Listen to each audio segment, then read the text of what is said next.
has, Rob. It's a great chance to prove on the agent he's best at, with the gun he's best at, that he can hang with some of the best individuals here.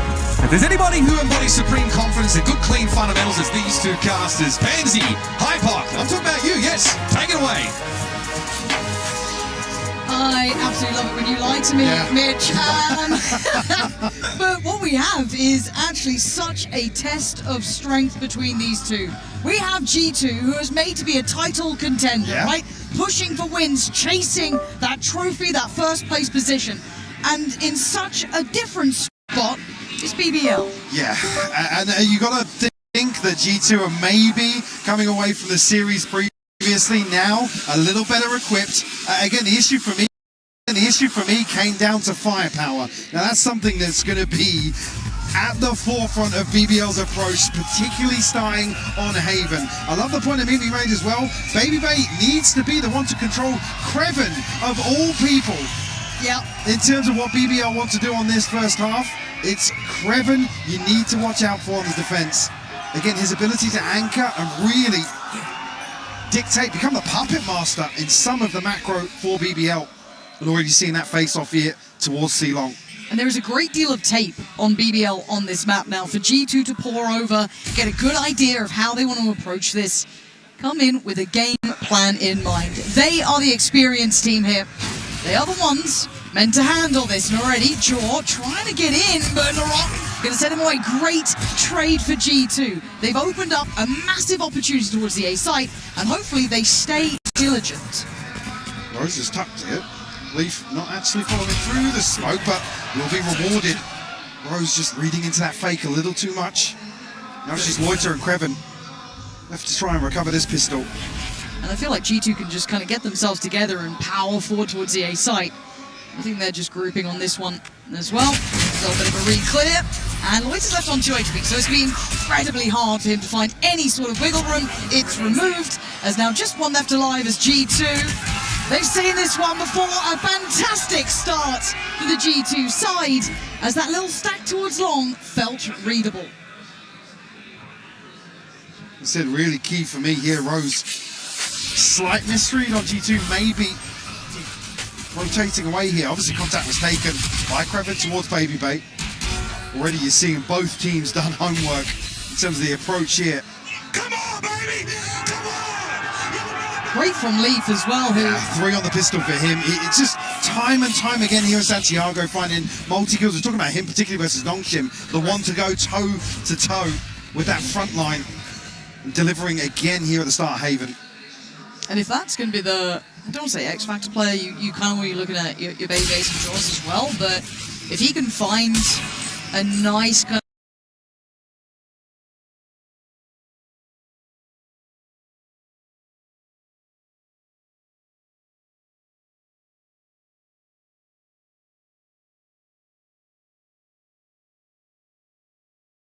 a level of impact too, that adds such bonus. Still BBL. You'll see, just seeing a rotation come across towards Rose. G2 actually prioritising the slip up towards B.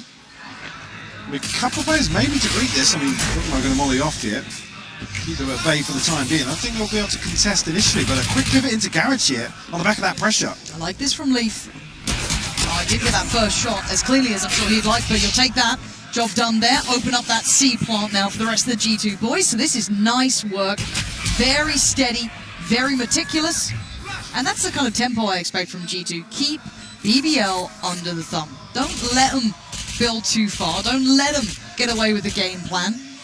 Keep them very much in control, because roll your mind back, G2, especially on this map, I think it was Trent who stood out to me up against T1. Yeah, it was Trent that just went nuclear, yeah. Heroic level of form from him. So they are going to catch Leaf, but he was allowed off the leash anyway. You can see the switch up of the weaponry. So it's going to be Valen who may be able to stick around a little bit longer, just in case. But again, full shield wouldn't be the end of the world to back away if he wants to. Good Leaf. Sent forward there, just 2 away from the dimensional drift very early on. Jorgomite, obviously the second one you want to see farming this early progress, and might just get a chance here ahead of the spike go down. No, we're going to give it up here. 3 will fall. G2 will find the second. With relative ease, 4 left standing. This is nice, and this is controlled, and I need to see that. And I want G2 to play their own game, to not fall into playing how BBL would like it to feel, or kind of getting down in the mud. And sometimes it's hard to avoid that. I think that's a fair assessment at this level. But still, I'd like them to try and keep their head above it. Even when they were trying to match Nongshim, it wasn't as if things got chaotic for G2. They still looked very composed. It was more Danby being a little a random anomaly, right, to some of those equations. But I think back to Map 1 and Abyss, and G2, right place, right time and time again. Rose here, catch with the drone. Doesn't tell too much here. A little trade off from damage here, but Baby Bait still 82. And trying to posture up a little bit towards Garage once more and manipulate that rotation. Triple we dealt with here, and Rose has actually given up the site here. Gosh, I feel like G2 have such a lovely idea of what BBL have been getting away with. And as Rose does go towards heaven, it's already being watched. It's so pixel perfect from G2. The plan is meticulous. And this is a bonus, a well-invested one, bear in mind. But now look at the timing for Trent. Look at Jorgamo. If he gets this right, and he absolutely does, this is absolutely poetry in motion. You can't help but enjoy it for G2. They don't need to overextend now. They have such Trent as advantages. well. And Trent, I mean, I thought he was it, but still, they get to maybe stay alive, but they get a chance to play this back through. G2 are on the money today, and Leaf is landing shots. This is a different caliber from the G2 boys. Bonus is theirs, looking solid. Just a moment too soon for Rose to give up the angle here, the reposition to heaven. Obviously, the safer option in contestant sight. Baby Bay just posted up. G2 not allowing firepower to become a factor in a lot of these situations. Great read, lovely preparation from Leaf. Is at 6-1. He's at 6-1. And Joe, if we get it back and forth between these two, do it. Give please, it to me. Please. If this gets a little bit of pressure on BBL, I'm up for the challenge. This is excellent stuff, and Leaf is just such a monstrous player. We already talked about the early progress here. Does have ultimate available. Here it popped right now, going to pave the way for G2 potentially through Garage. 4 looking to rotate through spawn already for BBL, but Krevin on an island right now. Confidence for Leaf. He wants an absolute fight on it, and he's standing his ground, and you can see why. The one-man army tearing apart BBL, who have looked irrelevant to these rounds.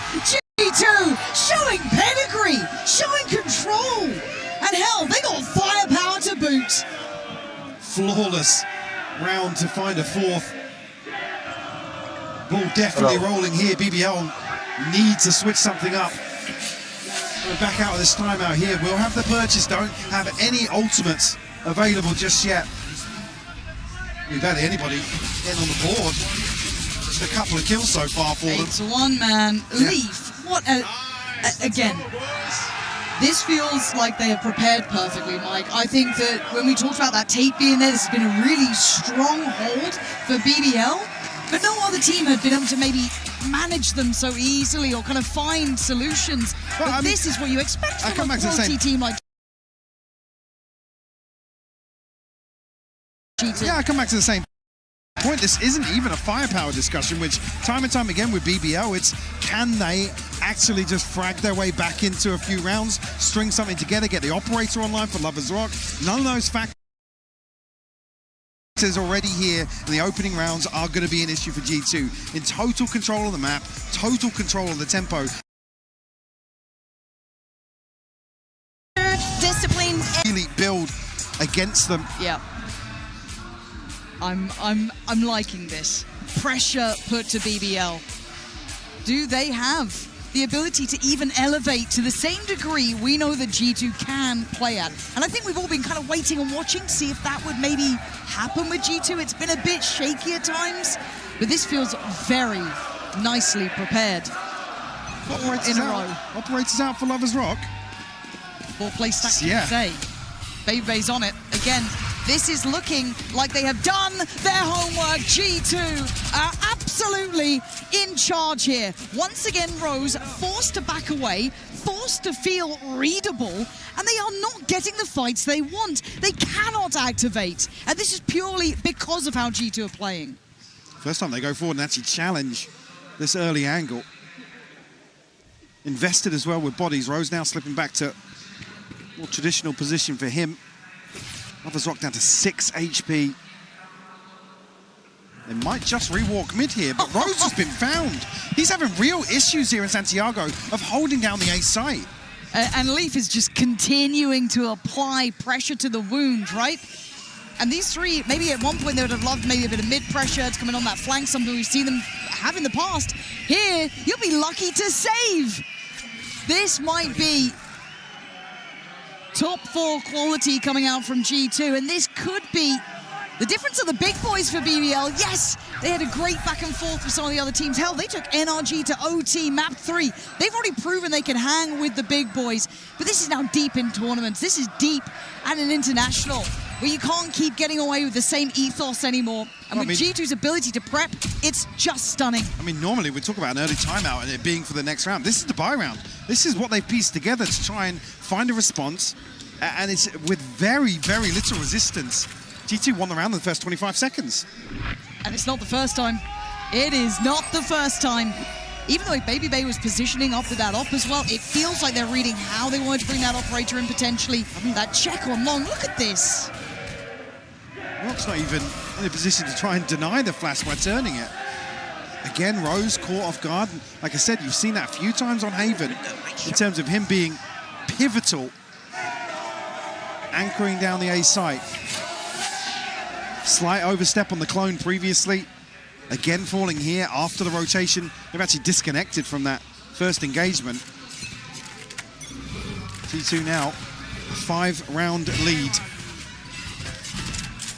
Kreven hasn't really been able to find space anywhere with what G2 have set up in this default. Lovers Rock still looking to get aggressive. Decoy. Rose over towards Suez here. Lovers Rock actually taking the TP. Big tempo change, but Baby Bay in the right place again. I mean, expect to see him here majority of rounds with a scope. Like I said, it's to deny Kreven, deny LaRock, potentially Lovers Rock on these walkouts down C-Long. And if they can control that, it takes away a lot of the options for aggression on the defense for BBL. Loiter here, though. Pin it down, and Leaf finds a response. I mean, Leaf has just been on the money for me every single time. I've not seen him be this lethal in a minute, but Loiter again down on 50 HP. That spike's not even committing. Look at how they are manipulating BBL. Yeah, they've got a bit of space down C-Long, but the A site's open. They're just figuring that out with the Al drone. This is a different class. And again, Leaf already up on this jaw catch in the flank. It is perfection personified so far, and Leaf just teed up, man. This is just so easy for G2. They are a level above currently. As Lovers Rock, you'd just like to keep the gun if you can. Valen may not even let you. This is systematic domination. G2 looking like the big dogs today. Absolutely flawless. G2 the ones to actually slip the net, take space away from BBL. Again, a great catch from Jorgamo. Again, the dart just not revealing. I think it was blocked by something, actually. It looked like maybe it was a little too far, but Leaf not revealed here. Stand up and look at Roland, bro. You're already here, no, yeah. Okay, so this, look, I know it's been a hot topic of conversation, but if you're going to give it... some. Yeah, true. If you're going to give it, you've got to be ready to receive it. And if you start tilting when someone's standing up, giving it right back to you, hell, that's part of the game. This is why we love this. This is what you want to be seeing. Because do you actually have that capability to bounce back when you're starting to feel what it's like on the receiving end of it? And it's all good and well when it's smooth sailing. But for now, G2 creating stormy waters. Leaf again with a little test. I'm going to identify early Kreven. Now, at this point, G2's options are still very open here. A little bit weird here, noting Kreven towards 8. See what G2's response is. Loiter will find some space. And a view that Baby Bay's not actually patrolling this side. Okay. I don't think Loiter can get onto the backside of the run it back, but Trent is still here. He's found a little gap, hasn't he? But it's all about timing. And it's going to be a bullet to the side of the brain. Valen instantly collects it. There's finally a bit of activation from Lover's Rock, but in the meantime, G2 have eyed up this C site. This is where they want to be. This is where they're heading. Spike is already going there. We'll have dimensional drift here to invest for the retake. G2 Oh, I like looking to this. push forward here. I like this. There's the flash and Jorgamo rewarded. That's Laurent gone. And just getting the numbers on their side. These are just really nice fundamentals from G2 as well. And Jorgamo allowed to play it forward. Baby Bay on the 1-2 punch. And it's Lover's Rock on backside. It is gorgeous for G2. They're up. They're giving it right back. Look at that scoreline. 7-0. This has been BBL's stronghold. This has been their haven, Mike. And now it is left in pieces. Again, Loiter just no idea of the timing, no idea of where G2 are positioned, just on an island here. And again, BBL aren't expecting a second push out.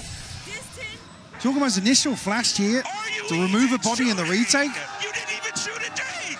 What are you? And now, fortunately, BBL have to be on the receiving end of another round.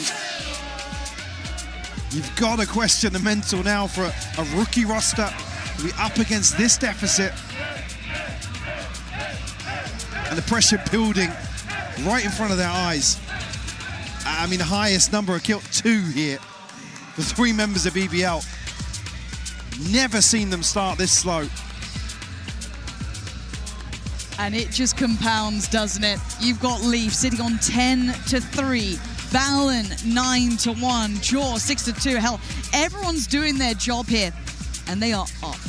They are giving it back. They are fired up. G2 are on the receiving end of a pretty brutal game, you know, so recently. So for them to be able to pick themselves up here, incredible form of preparation, and then adding to boot Leaf on top. I don't know if BBL have the capability to handle this. Coming out of the timeout here, plenty of ults to rely upon, but again, it's not really come down to it. G2 able to find freebies across the map here. BBL gone hyper-aggressive. Yeah, but Jaw is right there. It's Kreven on the reward, and Valen does the dodge. Gonna get away with his life, and oh! It's stylish now from G2. 3 standing as Rose. Wrong site. Wrong score. Right now, not looking like the right outcome, but he is creeping back over towards B. Oh, I think he's spotted. Players, he's got one instantaneous, man. This is a different beast they're dealing with today. They get absolutely nothing off this set piece, G2. Again, have been positioned here time and time again, but because BBL haven't figured out exactly what's going on after that first 5 or 10 seconds of this default, I mean, Valen's able to reset here, catch Lover's Rock, trying to capitalize on the pressure as well. Again, it's 2 kills for Kreven, and that's about it. And this has been a really quiet game across the board. Take a quick glance at it yourselves there. No one breaking above 3 kills. That's worrying signs. Lover's Rock again. We're going to go down mid here. Rose, we'll get a confirmation towards lobby. Again, they haven't been able to get deep enough here to really pressure the back line of G2. Certainly going to be difficult here with Sheriffs and a Stinger. Kreven's still curious, but without contact being taken by anybody outside B here, well, might just catch it now on grass. Leaf actually want to spot it first, though. Down to 40 HP. Kreven can't find anything on the other side. Oh, okay. Laurent's got one there. But in the meantime, you look at what Jorgamo's up to. Still has a little bit of time on the ult to have a glance. Doesn't see anything down towards middle. In the meantime, Baby Bay's controlling that backside, so they can ferry up that spike pretty comfortably here. Baby Bay nearly just catching on there, but it's a pre-take. Jorgamo's going to come out. He's got 4. He almost had the 5, but again, it is there. G2 on an unstoppable march. Near on perfection in this half at 9-0. I'm seeing no fight back from BBL now. I mean, this is rehearsed as well. Jorgamo's posted up here the second the contact comes in mid. He pops his ult, capitalizes on C. This is really, really well thought out by G2. 80.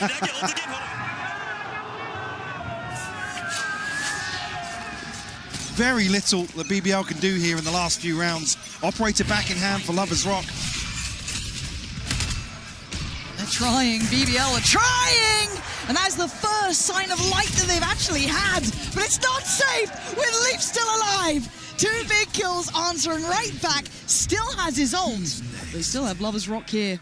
Passing through sewer. Lovers Rock trying to hold the gap between. Leaf not stopping yet and committing towards that CT side. Lovers Rock just posted up on the TP here. Will get the freebie. Leaf will fall. Just Valen and Trent left. First real advantage situation we've seen for BBL. And it comes in round 10.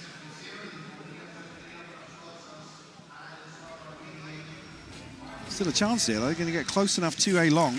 Lovers Rock still operator in hand, but G2 are up close and personal here.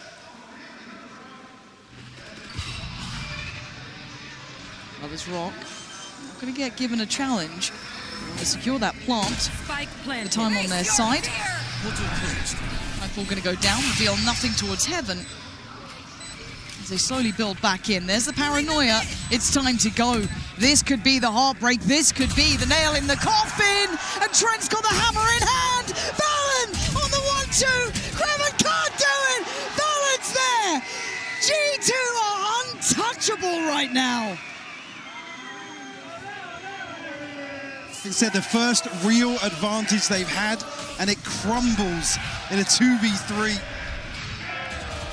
Absolutely insane from Trent and Valen here. The push and pull is beautiful to watch.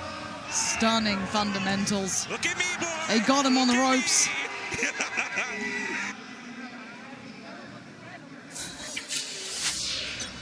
Trailing by 10. BBL just, and again, almost an overheat in the previous round as well. Doubling down once more though, Larocque. Straight down A long. Yeah, but big boys on the other side. Leaf's been absolutely monstrous this half. As already that mid challenge or check has been found by G2.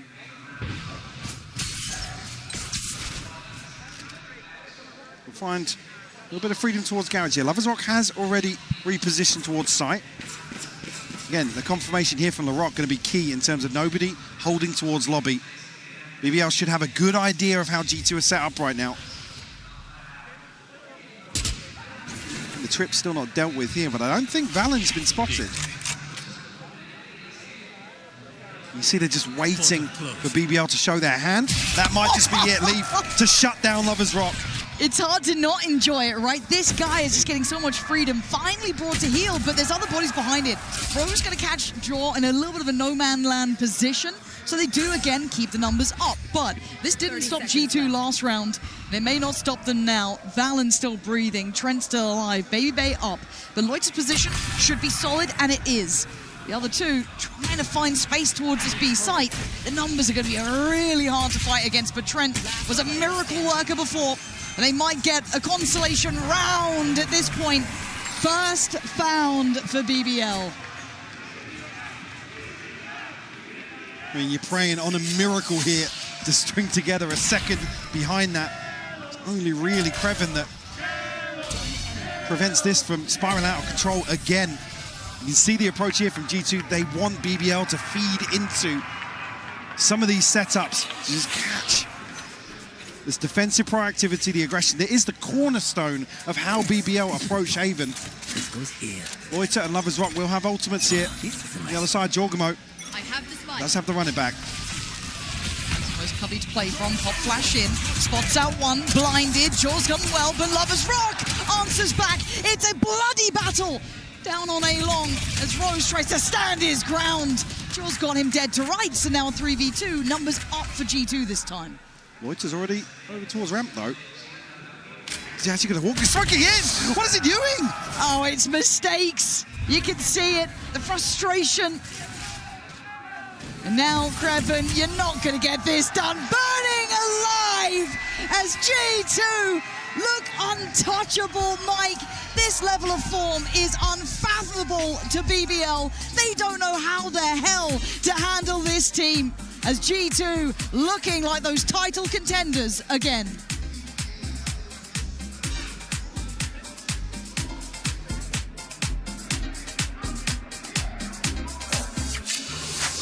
Can I help you, sir? Here's the bill from the dealership where I got my car, and I'd like you to beat it with a better deal on one of these fine cars. Not how it works. Guess you're not as cool as Verizon. Bring in your AT&T or T-Mobile bill for a better deal today.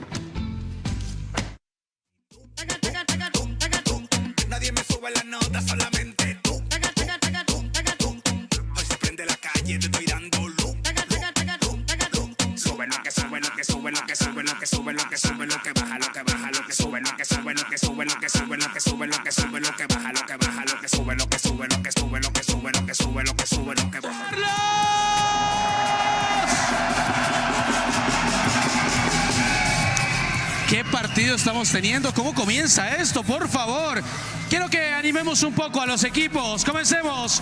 BBL, BBL, BBL.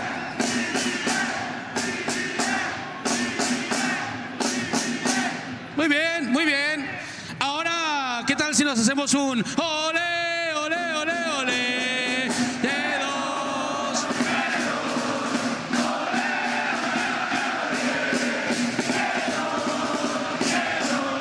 Muy bien, ¿se van a dejar los fans de BBL? No lo puedo creer. De nuevo, BBL, BBL.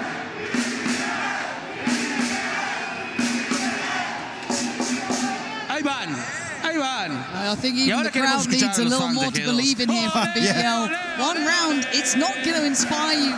Jesus, they've got a gauntlet to go if they even want to make this competitive. I mean, BBL just haven't lost a single defensive half of Haven. Now relying on basically the raw firepower to carry them through this second half, and there might not be much of one, Lauren. With you on that. This absolute looks, mountain to climb. Yeah, and that's without talking about just the individuals that have come online for G2. Jorgamo, 16-7, late in that first half, started to really pump up those numbers. Leaf, a threat from the start. Valen, solid as a rock, and the rest doing what is necessary. This has been a show of force from G2, and one that BBL will, I mean, probably sooner forget, but certainly remember their turn on the attack. But the bar has been set. There, go, go, go. Try and pop on the back of this immediately here. Valen able to get out though. No harm, no foul on the way in. BBL should be able to get themselves a comfortable plant. G2 already looking to wrap behind this. Tripwire to identify the flank. Rose still positioned pretty deep on C-Long. Again, there's no lurk to slow this down either. Nobody disconnected far enough to stop G2. Yeah, right now, BBL surrounded. As it stands, G2 trying to get themselves to the right place to play this retake. 3-2 split through CT and Garage. And well, Jorgamo doesn't feel that phased by it all as G2 start as they mean to go on. And Rose with a valiant attempt, but it's going to be 12 in a blink of an eye. This has been swift. And nobody looking to get aggressive from BBL, even here in the confirmation of just one member of G2, sure, but again, the challenge in here, Jorgamo just giving a freebie on the second to Lover's Rock. Rose, unfortunately, is just too much to do for him to recover here. Already seeing something, a byproduct of that first half where BBL maybe slipping into the shell a little bit. Obviously going to see the investment here, but I mean, there's not many positives. So maybe Larocque to get something done with the Bucky on the way in here. Initial burst towards Garage. He's looking for these Sheriffs to find a pick somewhere. Leaf, though, with a judge inside the smoke. Revealed, but TP's out. Okay, calm in approach for now. Valen, no playing just yet. Larocque getting closer. Holding the other side of that smoke as it drops. Oh, he lost sight for a second, but he comes out fine. BBL going to find one back. Again, the 4v4, that firepower is going to be brought into question here. G2 starting to apply a little bit more on towards the site. BBL digging in their heels now. Baby Bay does get the upgrade, but at what cost? There's Jaw, last one alive. This is a 1v4 needed. He wants to shut it down now, and I think they will at least extend play by a round. Not even many upgrades to be found here, to be honest. A couple of SMGs for sure. See how the buy will settle here for BBL. Issue B. Again, I'm going to keep my eye on the full shields. I'm seeing Baby Bay toy with the idea of a scope. In terms of progress, I mean, Jogger already halfway. Yeah. Rose just one away from the Hunter's Fury as well. But it needs to be flawless from here on out. 10 rounds to find for BBL. And it is a stark reminder of the quality we have here in Santiago. And oh, Leaf again, still going to be drawing blood. Look at him, 11 HP. He almost had him as well. Going to come through here, Valen. Probably happy to challenge this now, but we'll shy away into the smoke. Nobody following that through, so Valen will be able to get back onto the angle. Oh, Valen, this could be filthy for you. Do they check? They do. Okay, nice heads-up work from Rose there. You see them desperate to find a bit of safety and stability for themselves. Caution being aired, but they need that plant now. Really here. Jorgum a little bit of util. Let's have an upgrade. Baby Bait, 3 shots in the Headhunter. You do further damage, like I said, just chip away. Don't allow any safe purchases or fully safe purchases to go through, because it has to be flawless in terms of the finances here for BBL early on in the half. And I still don't think BBL are even out of the woods in this round just yet. There's the flash and there's a swing, and Jaw's going to get 1. Trev going to find 2 as a reaction, and Trent falls. It's the 3rd for BBL. Weapon here. Look at a chance here to take the fight to BBL. Already a ton of work done here to get the ultimate early enough to contest the first true buy round. In Lovers Rock, maybe toy with an operator here. On the other side though, Baby Bait already got one in his hands. Well, that's early. And he's going to be tasked with holding down C Long here.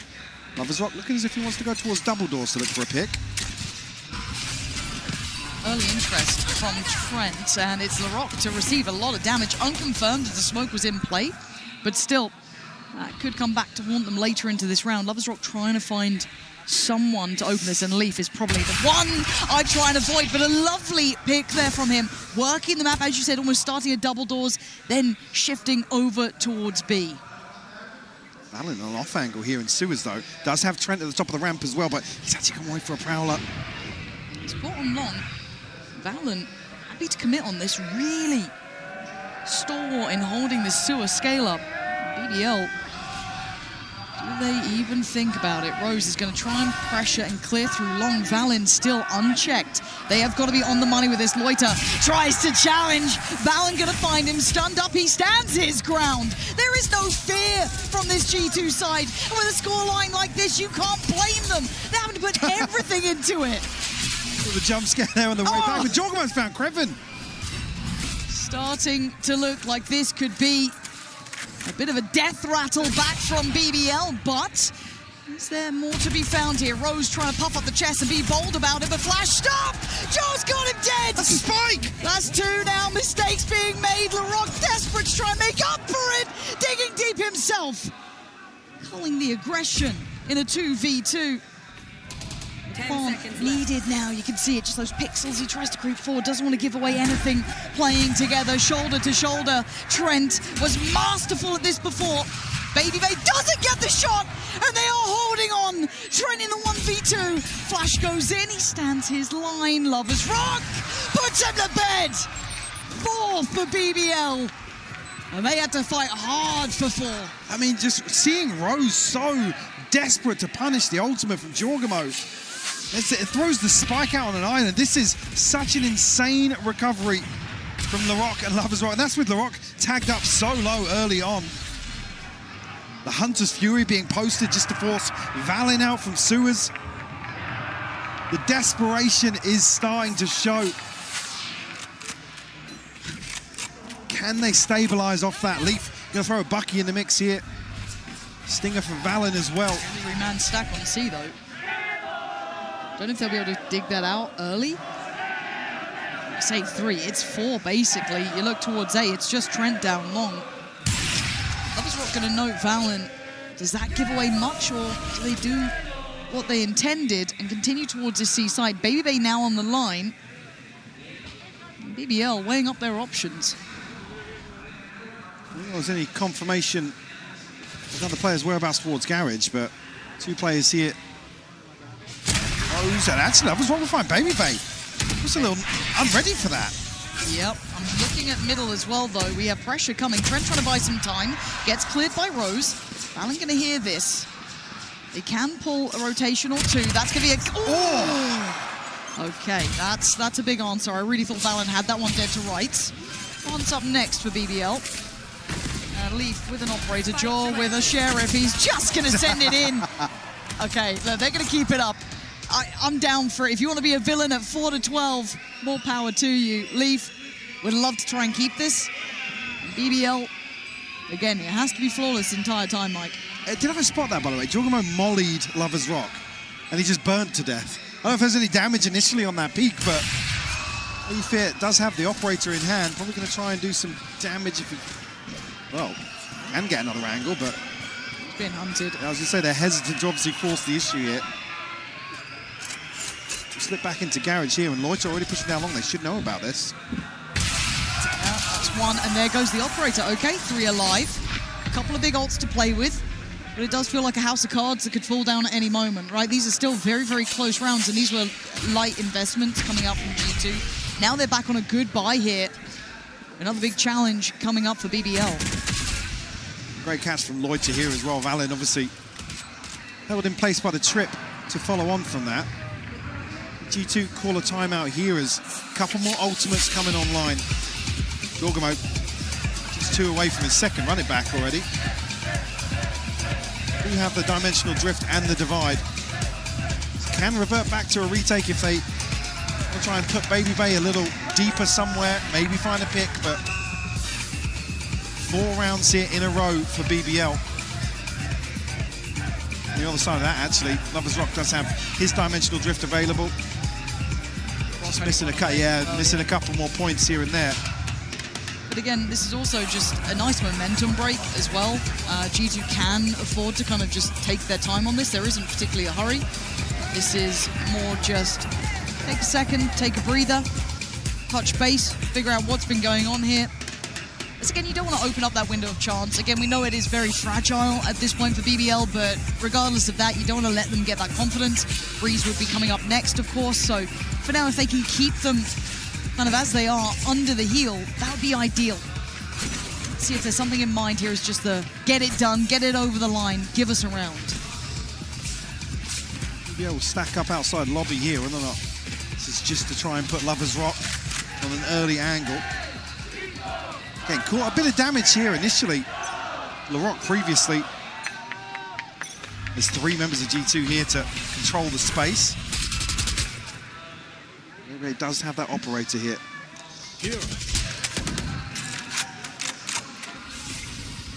Don't get a confirmation of the setup just yet.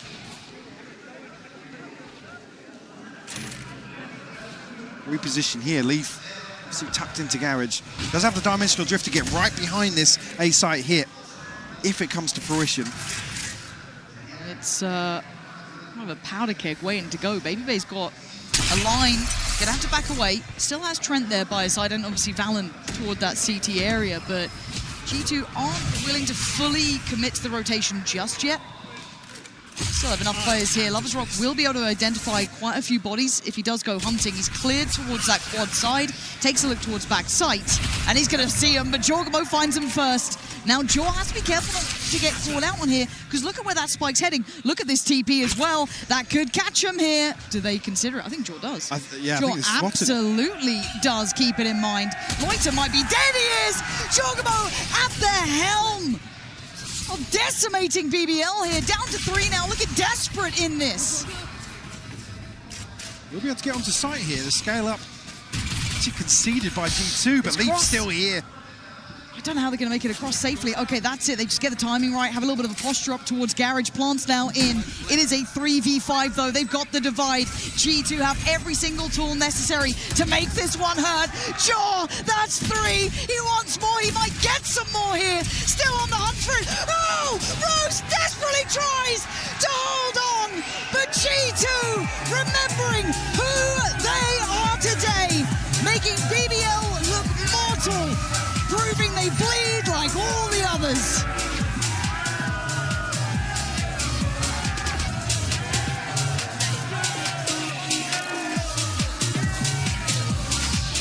Yo, listen, I'm gonna say this now because I want to speak to you guys real quick as we ease into the game, as we're setting up.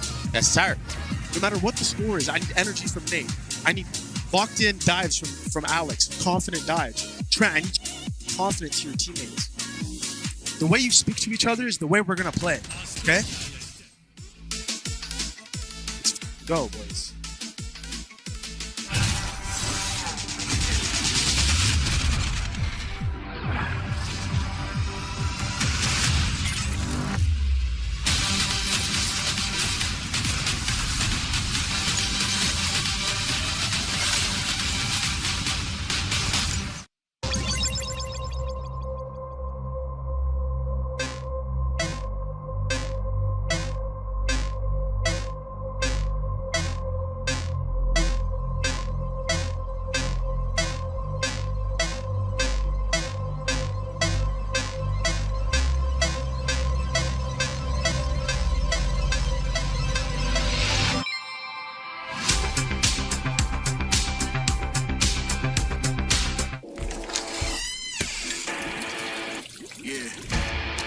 Let's go.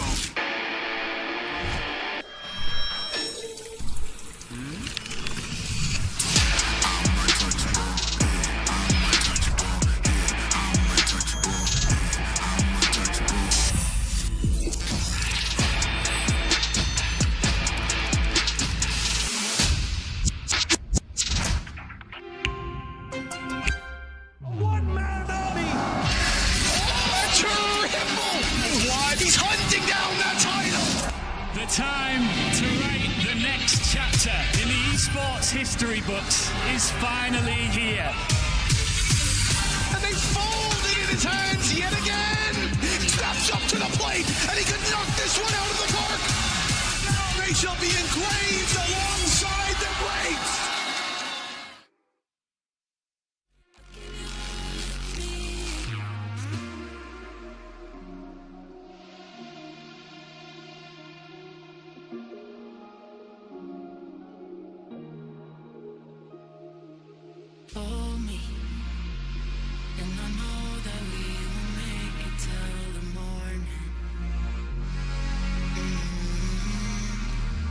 Every moment, but don't let it slip away. I wanna lay here, now we can't escape it now. Feelings get on my body, stick to me like I'm honey on me.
Ponla pa' subirle esa chapa, me gustan pila y tú sabes que yo soy puto que estoy la es mentira. Full de los bolsillos pa' darte lo que tú pidas, ya están dándole a la si va con un vuelo de ida. Ponla pa' subirle esa chapa, me gustan pila y tú sabes que yo soy puto y que estoy la es mentira. Full de los bolsillos pa' darte lo que tú pidas, ya están dándole a la si va con un vuelo de ida. Ponla pa' subirla, ponla pa' subirla, ponla pa' subirla, ponla pa' subirla.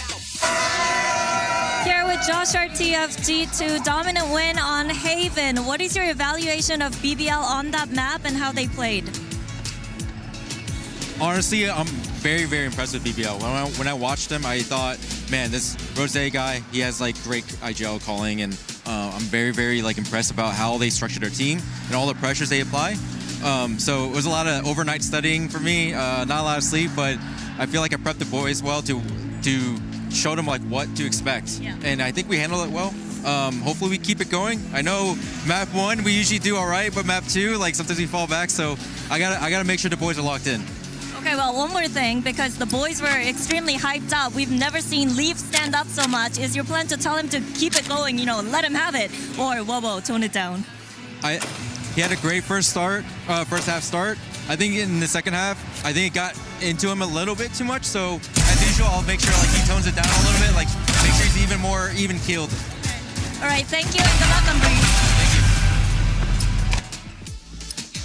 Welcome back to our analyst desk. On the other side of an utter shellacking of BBL on Haven. A dominant showing here from G2, and we're not going to waste any time, Mimi Kukuka. We're going to dive straight into some of the more impactful moments in this game that kind of demonstrated just how much of a read G2 had and just how much the work for Josh overnight paid off. Yeah, this is our Verizon iSpeed moment. It's a Telestrator IF prep. In the pre-show, if you were watching, we talked about how good this Cypher composition was for BBL in freeing up rotation in their defensive macro. And I want to show how Josh RT and the gang at G2 absolutely dismantled it. This is round 3, the bonus after G2 wins pistol. And you'll note it's the standard Cypher setup here with 2 trips in garage and towards C-long. Let's look at how G2 deals with this. Initially, they're going to put some pressure over towards A lobby, showing a flash, a haunt, making it feel like there's something there. And at the start of this round, BBL is just playing a solo Sova who he'll react by going for the drone. While that's going on, check out how G2 is immediately stepping into the next stage of their plan. 2 players, the Fade and the Phoenix, are going back mid, and their job is going to be to destroy this tripwire and remove information from BBL's defense. Already 1 question created towards A. Now here comes the next question mark. A flash out into mid. They go and take space in garage. And check out this detail that only this kind of odd comp that G2 is doing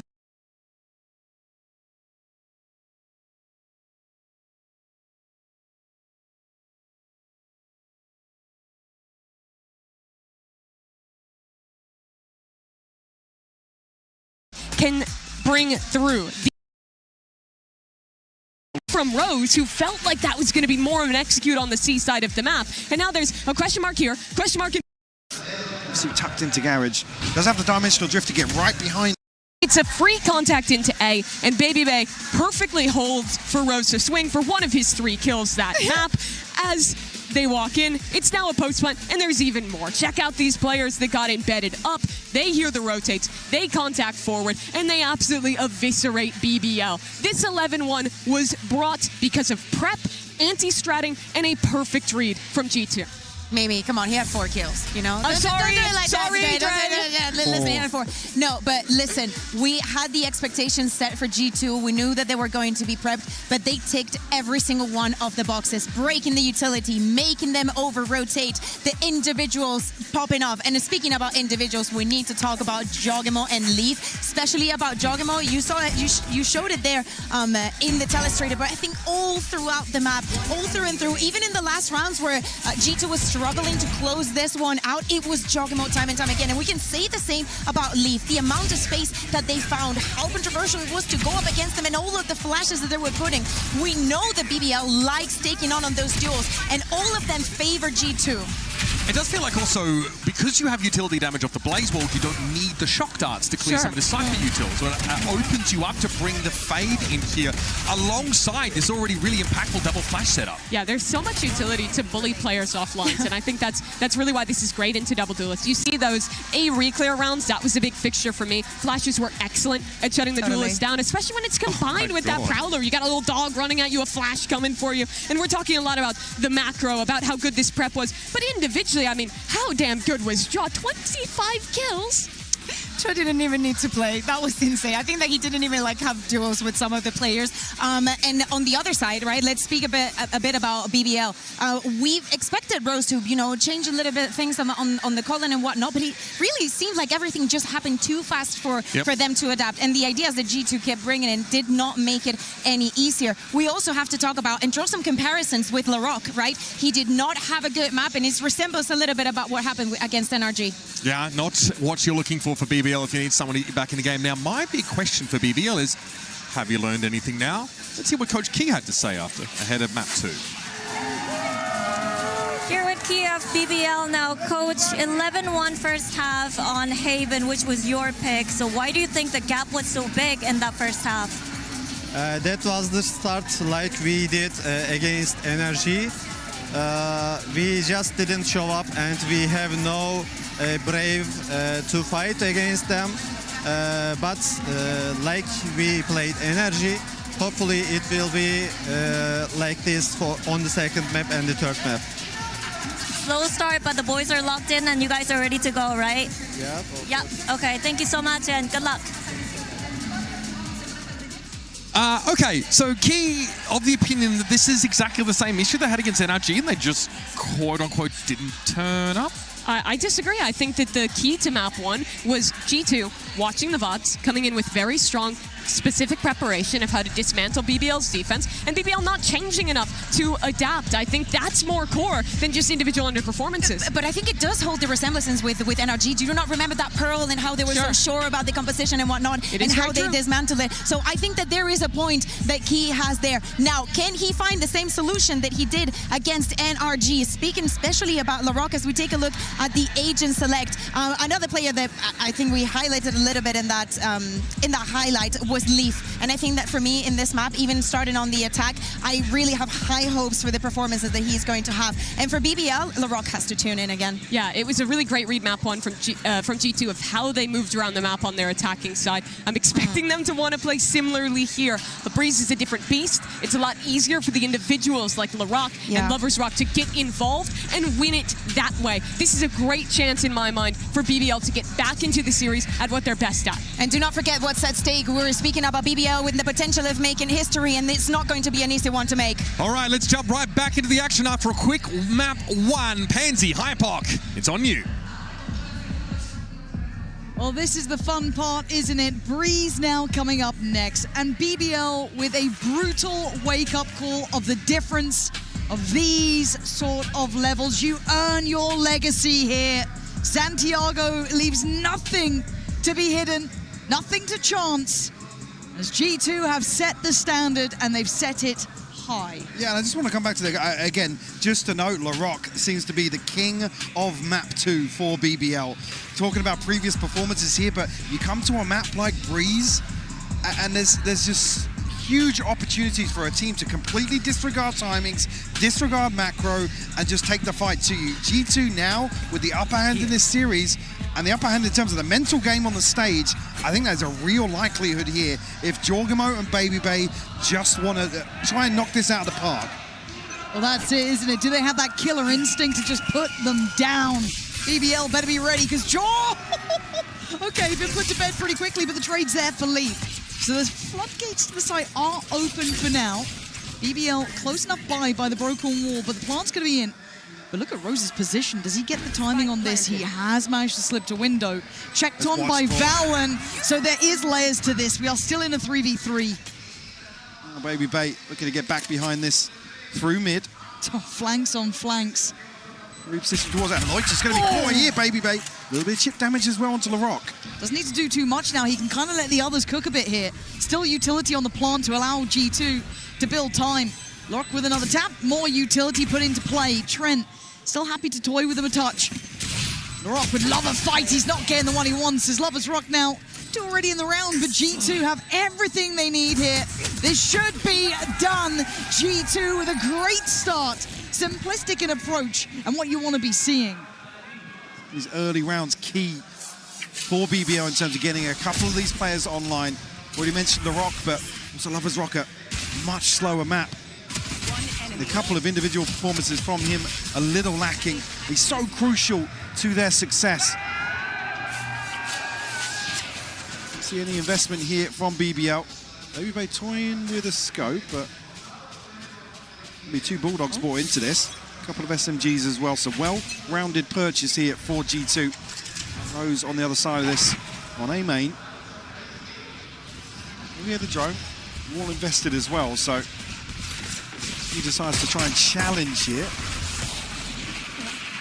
Be smooth sailing. They are just making it towards those doors now for the BBL side. G2 just going to get themselves set up into this post plant. Again, it is classics on the other side, so for G2 an opportunity to try and get on those ults farmed up here, and Baby Bay, the one to be doing it.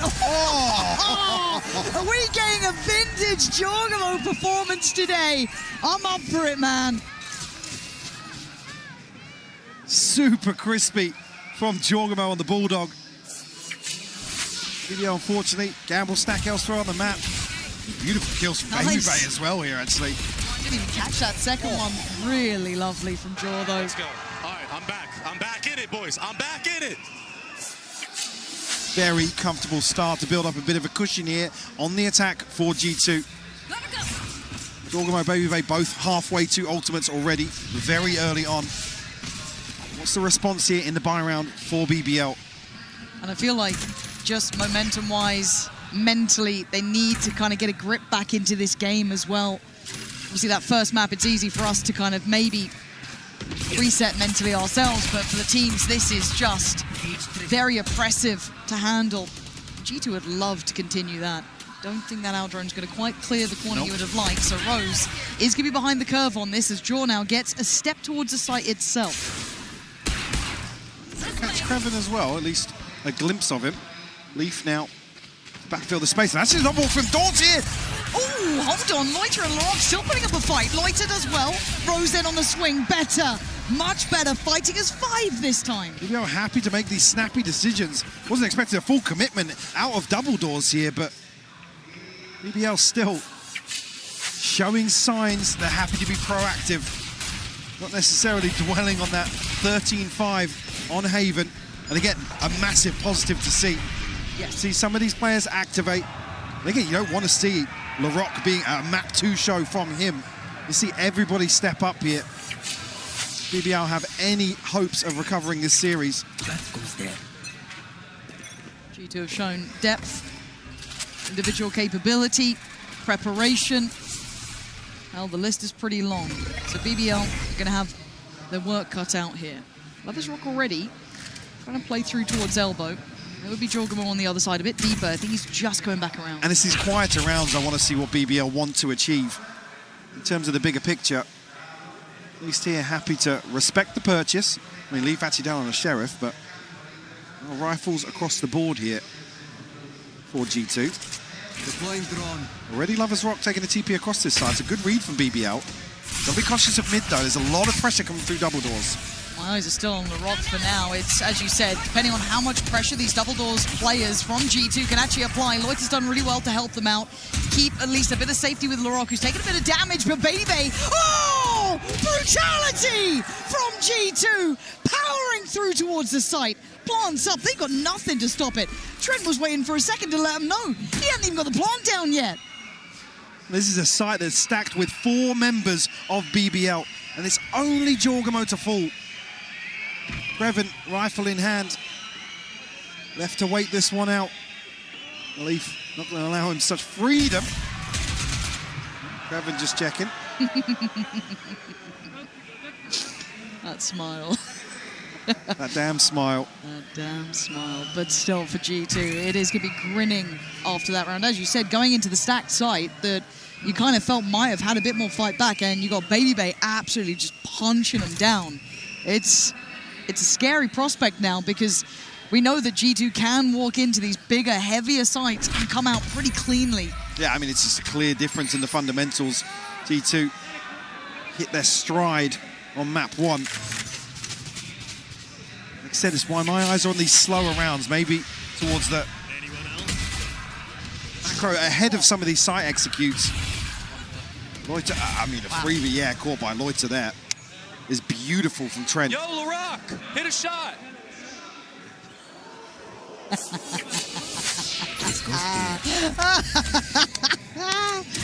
Oh, it's elimination day today. You can just feel it. And now the buy's looking a little shoddy for BBL, but they have the operator. It's just Rose who's going to be suffering a bit here. Top mid. Try and make it work with what he can afford.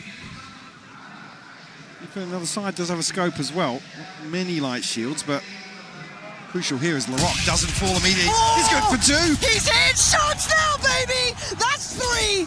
G2 gonna get their answer back, but in the kill feed. It's Leaf and Babybay to try and find a little bit of room to work. Good chip done. I think that's Creven down on 10. There's still a little bit of danger in this. Might have just closed the case now. Babybay up against 4. Showing a little bit of firepower in just that round previous. Hard to make it forward though. An initial challenge from Loiter. Get himself out of there, reset if he can. 40 seconds to play with, but yeah, they've had enough of that game. I guess that's what happens when you call out LaRock. Certainly heard that. Curious if there is a response. LaRock now will have the Blade Storm on the back of that success. Initially here, able to just jiggle back and forth, and the catch on Jorgamo. Beautiful mid-slide.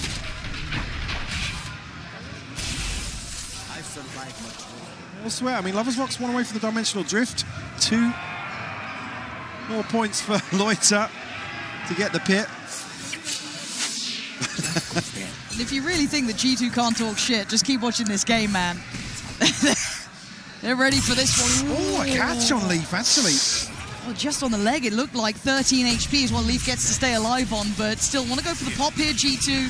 Building off the back of Babybay's ult, potentially. Looking at that next punch forward, that next pop towards this. Babybay, I mean, that's utility in hand. That's a bit of a miss on that one. And Loiter just turrets them down. It is a shutout.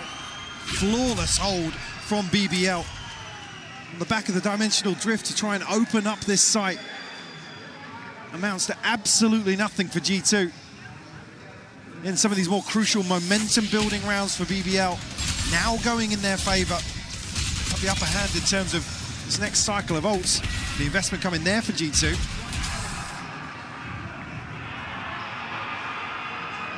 All tied up, 3 apiece. Been a while since we said that.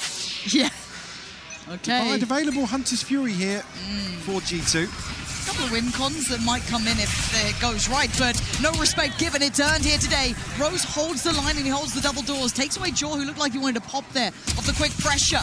Tries to take a refight. Babybay puts him to bed. It's Loiter and Lovers Rock to try and hold those next lines. If they do try and make it through again, this is going to be bloody between these two. Babybay going to get a rifle at least. Gets on the site and gets found quickly. BBL able to withstand this pressure. And a couple of players investing here for G2. Still, Rose showing the willingness to go forward, to set the tone, and try and win out in this mental battle. Out on the stage. Again, come to Breeze here. It's a map that suits BBL to really switch things up, go back towards playing very fast and loose, relying on some of this raw firepower the roster has. Just missing 1 point here for Creven on the neural theft, and it's a fully stacked ult cycle for BBL. No surprise to see G2 take a timeout here. Off to Bergheim we go. Yeah. Damn. Jorgamo looked like he was bopping to it there as well, actually. But I do want to kind of talk about what we heard during kind of, I guess, the wrap of map 1. Josh kind of saying how much of that was in the homework of map 1. I guess if you know this veto is coming up, you can kind of I mean, that's predict confidence Haven. in the prep there. You can just go, yeah, they're a good team, but You know, we just prepped really well, and I mean, they couldn't do anything. They're a great team, but not against us when we prepare. So I kind of love seeing that, though. And again, it was absolutely worth the lack of sleep that man got to get map one. He looks like he hasn't slept in days. Yeah. I mean, welcome to eliminations, I guess, right? You got to get that prep done quick. But you're right. It's the ults now starting to sit and settle into play for BBL. You can kind of see the change around here, that momentum swing that's come in. But G2 are very in the fight, willing to be quite aggressive on this. Still taking a lot of kind of chances, I guess you could say. And I do want to see if that tempo changes now we come out of this timeout. I think the approach is clear from G2 today in terms of puffing up the chest, showing they're willing to brawl, but having the macro to back it up as well. Stun here will prevent Lovers Rock getting onto the deeper angle, but still going to post up here. Damage done just yet, but a catch from Lovers Rock won't connect. Nice layering, though, on the util as well, kind of keeping Jugomo unable to kind of hunt that down. BBL feeling a bit of that pressure starting to build towards B, but I'm not seeing that full commitment yet. Nice clear on the utility. So, again, the checklist just being worked down by G2 here. They don't have to hurry it. Still about a minute. Jugomo starting to rebuild back by elbow, checking in towards Rose, who is going to need a bit of support if they do continue on that pathing. I think Lovers Rock can still get eyes on if necessary. As the pit just going to go down towards A. A late round investment here. He sets Larocque in motion, potentially to explore towards mid. Double doors. G2 still looking for something to set their sights on. Dimensional Drift invested here from Lovers Rock, with the Hunter's Fury to try and follow up, but way off on the placement initially. They're not looking that sharp on it, actually. Lovers Rock is going to have to commit here, too. This is getting a bit sketchy. Larocque still solid on the hold. Fired up. Ready to go. And he goes back for thirds. This man's hungry. As Valen just has to face it. Larocque's on the hunt. He is sending message after message. 13 seconds. Valen would love to deny that bit of confidence. With nothing to lose, Larocque would love him to be buried as he is. Back up now as BBL starting to look scary. Larocque trying to hide the smile on his face. Valen, stark contrast here. Great play from Lovers Rock again, committing to the TP, knowing there's space to play into. Towards Beach. Again, I'm curious if that's going to be the approach now coming out of the timeout for G2. It's just, again, reverting back to kind of what worked on Haven, which was waiting for BBL to pounce forwards.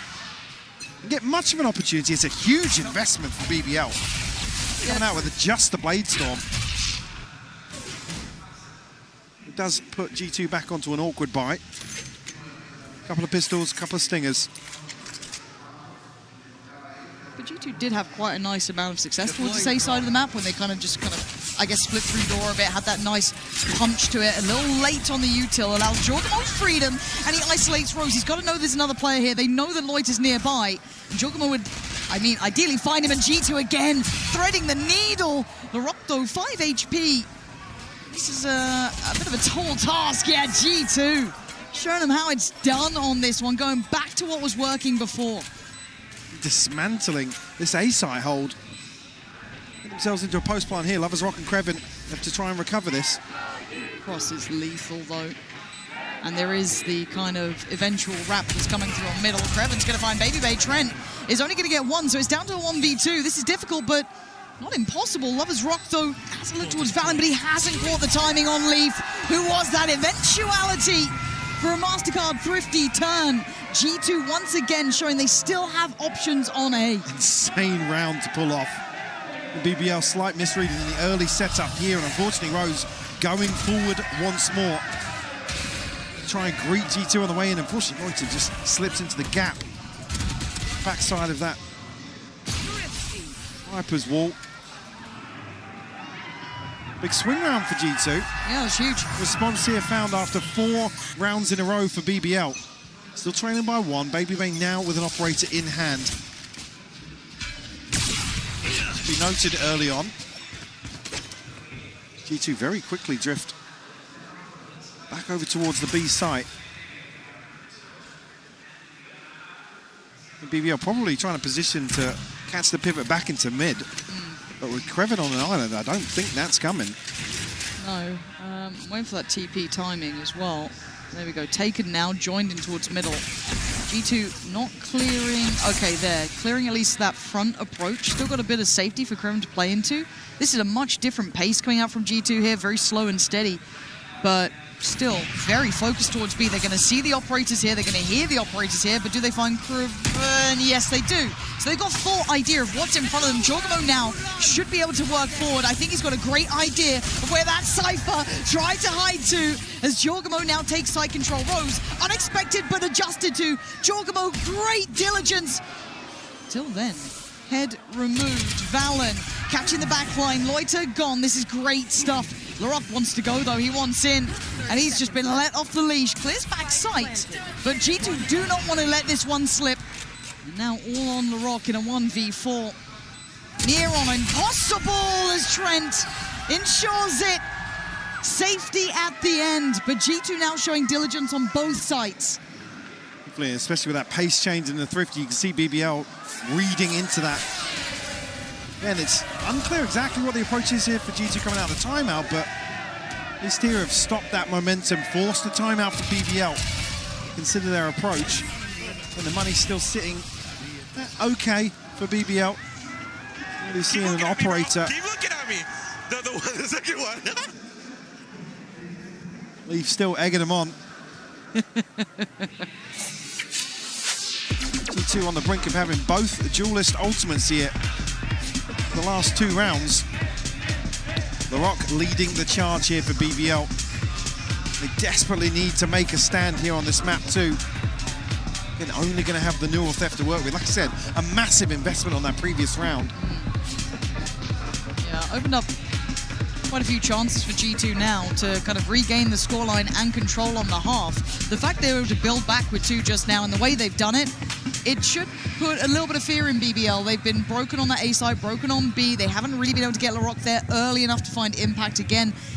Look, he gets there eventually and he does do some damage, but by this point I feel like G2 have kind of suffocated some of that build of momentum that BBL might have been banking on. Could be Larocque. Well, initially here, Larocque going to be the first point of contact towards A. Does now have Loiter to provide some support. Again, is the answer for BBL to prioritise towards mid. Behind some of these A-site hits is a massive gap between Rose and his ability to really provide much support. Talking about identified here early on.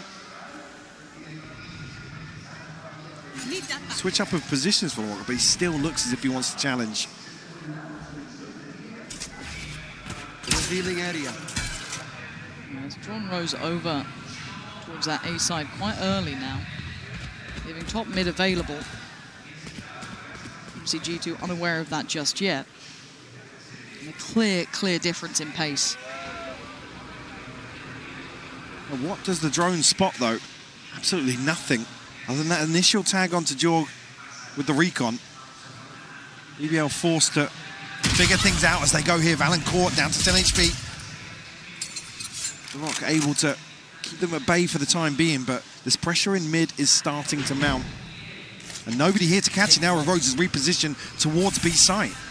Here we go. Can they withstand the pressure, the vice grip that's building towards the A side? Larocque looks under the gun, you can see it. He had nowhere to run and nowhere to hide, and really only Loiter able to put a body back on this. Once again, G2 have the say in this. Look at the position from Baby Bay. Still able to control towards middle. Still able to get away with what they want. And this, well, it looks simplistic, it looks stylish, and it looks absolutely on the money for G2 now. As Krevin in a 1v3 has to try and break this crossfire that is solid as a rock. G2 have the solution. It was a whittle away at BBL in these slower rounds. Unfortunately, Larocque, I mean, he looks ready for this, but the reposition here because of the stun just forces him a little off balance. Again, Baby Bay just completely unconsidered. Posted up with the operator towards mid. Last round, still going to see a buy here from BBL. Able to muster together as best they can. Still an operator in hand for Lovers Rock, which is a huge positive. Bay does have that dimensional drift available here. This mid-pressure G2 have found what they wanted. This was the way that they've been pressuring towards A, putting Rose on the back foot, keeping Lovers Rock a little humbled deeper on the sights. See LaRock trying to be patient about this, but he found no footing in that prior round. And again, that want to be involved, that want. Yeah, I'm surprised not to see BBL going a little more proactive on the back of Creven. He's not feeling the pressure and his utility's not dealt with early on. This time, looking like they're leaning to the other side of the map here. As G2 once again show this diligence. Who's next? They will look to get a sniff out of what's going on towards B. A solid confirmation here. Great catch from Lovers Rock. A second as well. That second, sensational. As G2 trying to scale forward, it's Trent to find a bit of work in middle potentially here to play off of. Catching Rose is not a bad shout here. Loiter now noted. But it doesn't feel easy with these numbers, even a 3v4. They don't have that comfort on a side just yet. They're trying to be in a foot race towards the A side of the map here. Loiter does get back towards that deeper side, and the cross should be treacherous. It is. Leaf unable to make it through. And a little bit of a resurgence from BBL here as Valen in a 1v4. It is a lovely shutout here. 6-6, Mike. This is a much better display from both teams. Great response found here, but to come out all settled up at 6-6 is a huge positive for G2 in terms of BBL's early intention here. We'll have to see if that carries across to the second half.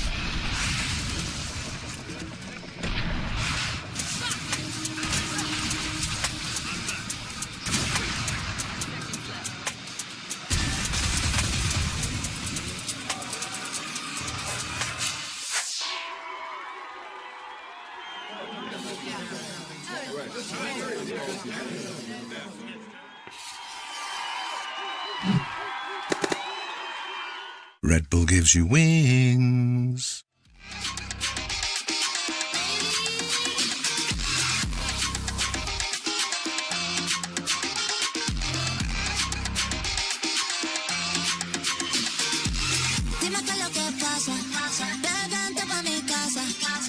Andrés Bello, ¿los veo por ahí? Muy bien. A ver, los chicos de la Universidad UNIAC. Ahí está, muy bien, algunos por ahí, ok. De la Universidad de Talca. ¿Dónde? ¿Universidad de Talca? Ok. De la Universidad SEC. Allá. Los veo. De la Universidad Finisterrae. Oh, y bastantes. Muy bien. Y de la Universidad del Desarrollo, ¿dónde están?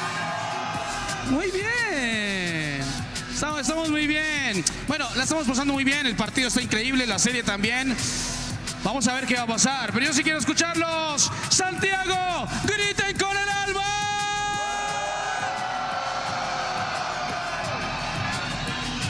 Vamos a ver, quiero ver quién va a ganar porque como que el público está mitad y mitad. ¿Dónde están los fans de BBL? Now with a little more to cheer for. BBL side putting up a much better show here, Mike. But G2 are not out of this game. They've shown that they still have a great mentality for this one. They with another tap, more you can see how they handle the approach from BBL. Really, eyes now go towards LaRock in terms of his ability to be the driving force for BBL.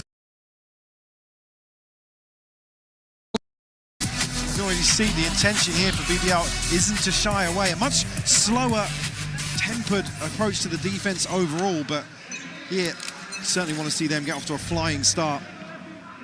There's a hope of taking us to Abyss. Pause here to invest the wall. Still allow good progress towards main. To get ahead of that, LaRock will catch a headshot and a follow-up from Trent. And again, G2's preparation for these pistols seems absolutely on the money. Trent sitting nice and deep on this. Just and ate look that. at this. He's barely seen them and he's basically been their downfall. Start to end, Trent has been a brute force to handle. 2v3. Spike down in a bit of an awkward spot. They could wrap spawn here. I mean, there's still a TP from Baby Bay to prevent that. Loiter down to 40, yeah. I think they know they've got a bit of space to play into with that sound cue towards mid. It's getting weird here in the pistol. Anybody checking back towards... No, they're not going to go through Nest. Oh. No. No. Maybe checking back towards top mid from G2, just waiting here for BBL to make a move. Are they going to leave Kreven inserted here? Left. That could be huge. An open plant towards mid. I think that might be the play. And G2 giving them quite a lot of room on this as well. Not really reacting just yet. Bit of respect shown, actually, yeah, by G2. And Kreven is still in a position to backstab this, but G2 prioritizing the flank. Penny's going to drop. He'll be probably seen by Loiter, who's down on 40, though. Pretty sure he was on one of the receiving end of those shock darts coming up from Trent. 3 players now encroaching fast. You have to see Kreven getting over here. Great shot from Loiter. Baby Bay gone, and a reposition gets away safely. There's a little bit of a fire on this one, trying to draw eyes as Kreven trying to be allowed to be played in as that backline threat, but a 1v2. Jorgamo and Valen have done the hard work here. And oh, he's taken him off the defuse. Not got the hop yet. He tried to go for the target on this one. And that's close. But they've got it!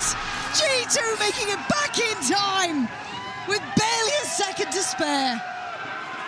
The smokes that deny Kreven's late position here isolates Loiter towards sight. A crucial catch here from Trent Larocque, just ever so slightly ahead of the curve. And even with that kill from Loiter to slow things down, G2 still find the pistol here in the second half. Kreven throw a Sheriff in the mix here. G2's by that, happy to just probably tuck into sight, play these closer angles. Puts BBL into a desperate play. I don't think there's any confirmation here. I didn't see a ping on the back of the drone, but BBL very quickly regroup outside B. TP going to get sent in here by Lovers Rock, and see how close Baby Bay's playing. Baby Bay's probably careful not to get overwhelmed. Does take the way out of there, exchanging space with the Rock, but as it stands, it doesn't feel too threatening just yet. G2 might be unsure if they are still fully committing to this with 50 seconds. Looking at the adjustment, Rose has been able to slip up onto site as well. Surely they've got to be aware there's a chance someone's made it here. Baby Bay on a bold position, but I guess he's got Leaf by his side as well. He gets the tuck into the corner and take away the threat. A shot in the dark, and it's rewarded towards Lovers Rock. Able to just reposition around. Nice timing for Valen. Even though it felt a little bit dangerous, the positions are great here. Good control shown by Jaw. As now Larocque. Okay, nice shot. I mean, is that a classic? Apparently so. Jorgamo, 14 seconds. I mean, he went down swinging for Larocque there, but G2 finding a nice second, building a cushion now. Yeah, great composure on the B side from G2. And just not even really confirming the retreat back from site, but that pressure in mid doesn't amount to much. The form of success or a kill towards site that makes it any easier for them. And Structure's caught there on the spam. Lovers Rock pick up a scope here early on. There's only 2 light shields on the side of G2. Trent and Leaf, the 2 targets we'll try and look for. The orb here, and Jorgamo looking to get involved very quickly on Rose. Might get caught off here. Looking to go right on the end of the orb retrieval. Should be in Leaf now. Spotted out. Trying to put Baby Bay a little deeper. But I quite like this discipline from G2. They're playing just aggressive enough to keep BBL not feeling any sort of ease, but not overextending, not giving away picks. Oh, God. Timing on that. Don't think this drone's getting all the way in. Oh, Leaf. This could be nasty work from him. Still able to keep space on the site, and LaRock is going to find Baby Bay. Leaf gets traded, and BBL get at least access towards the site for now. Closest player by is going to be Trent. Going not too far, and Valen just making that rotate now. Again, this is going to be bonus time for G2. So damage would be lovely. As long as Rock is down on that 14 HP. And LaRock's doing fine. Catching Jorgamo, not feeling any of that pressure, really. Oh, the timing for Trent here could be, well, shoulda, woulda, coulda. LaRock's going to get 3 and get himself fired back up. BBL not out of it yet. Absolutely not. The response found early enough here, denying the bonus. Actually coming out of that, seeing a couple of Guardians in the hand for G2. Leaf allowed to, it's another situation where they're just waiting for G2 to swing out. And G2 are tucking in, playing much deeper on the site. Leaf trying to make the Bucky work for him. Yeah, actually reverting away from the purchase. I think initially saw 2 or 3 hinted. Wow. Sheriffs and Stingers again for G2. Trent and Baby Bay the ones to be down on that. And another attempt to draw the eyes of Valen or Jaw. It feels like BBL is starting to get a little bit of a beat on what G2 like to do on this. Now, that's one thing to know what they want to do. It's another to handle it. Trent, those shock darts were absolutely unbelievable last time. This time around, maybe a little bit of chip on Rose, potentially, but mostly the fact that actually G2 have a good couple of footholds on this site has given me pause for thought. Baby Bay keeping a nice line here. Lovers Rock needs to be careful not to get caught out. He does have help, but they are trying to close in. Jorgamo not going to get the shot he wanted, leaving Rose alone to his own devices. Good flash. Couldn't shut down the kill, though, as BBL keeps security here. 5 standing so far. I'm sure LaRock would love to keep that rifle. Yeah, absolutely. Down to 2 HP. They can maintain 5 alive here. A flawless round to tie things up would be huge for BBL.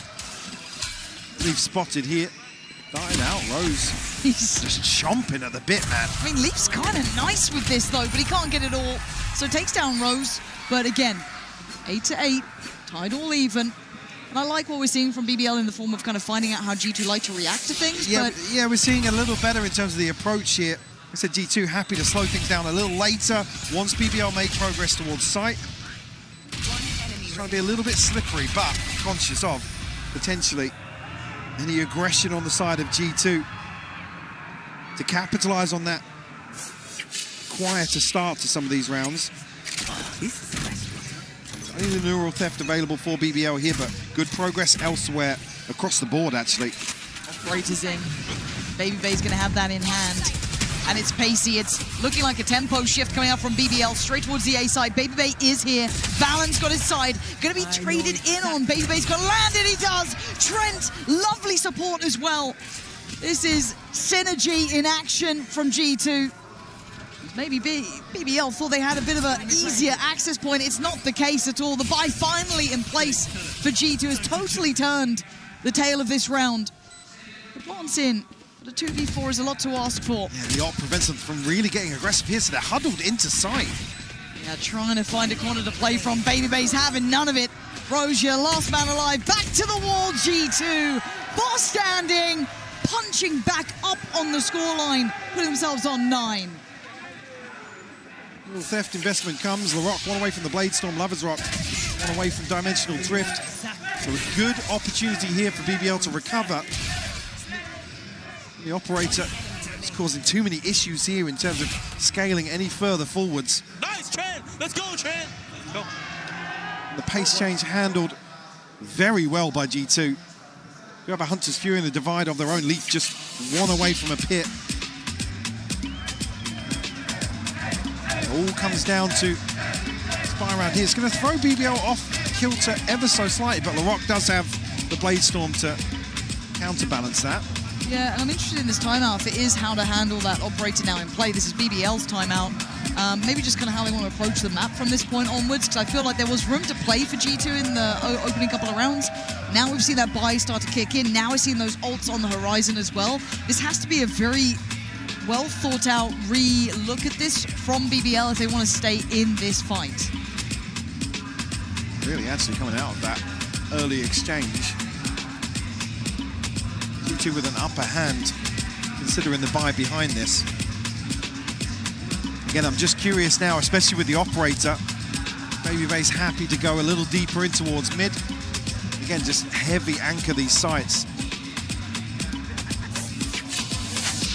As I said, if BBL can get themselves to a post plant, a pit would be huge to their success. Rose not been on point with the Hunter's Fury today. If we can find a catch, that will be also crucial to their success. Spike not going to be committed here, so an early probe potentially towards A main. Just to catch a pick here, and looks like Jorgamo and Babybane might be getting aggressive towards top mid, as I mentioned. Yeah, you're spot on. That's going to be a very early check for Kreven on the other side if they do decide to go that deep, but... I mean, they can just leave him there. Potentially.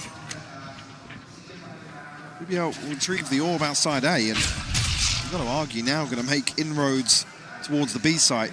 3 members of G2 this side of the map. They won't going to have an opportunity through elbow to get any sort of split going towards B, but Dimensional Drift is popped here and might just force Valin deep enough. This could be great positioning for G2. Just nearby. Kreven going to be spotted as well. That was the eye over from Jorgamo, but still, Pit's going to come down, so trying to find some security and safety on the site. But surrounded nevertheless, we start. Babybane with a belting shot on Kreven. Backline now open, and Trent pushing it forward. Larocque on the swing, going to take down one. Loiter in unison, but it's down to Rose and Larocque. Trent beheads Rose. Larocque left in a 1v3 as G2's capability starting to really come online here. Fuse toyed with Larocque trying to get in closer. Too many targets, and G2 too buttoned up, too perfect, too in control. And Babybane goes forwards on that play to catch Kreven in the lurk. It's just beautiful to watch G2's understanding of BBL's tendencies.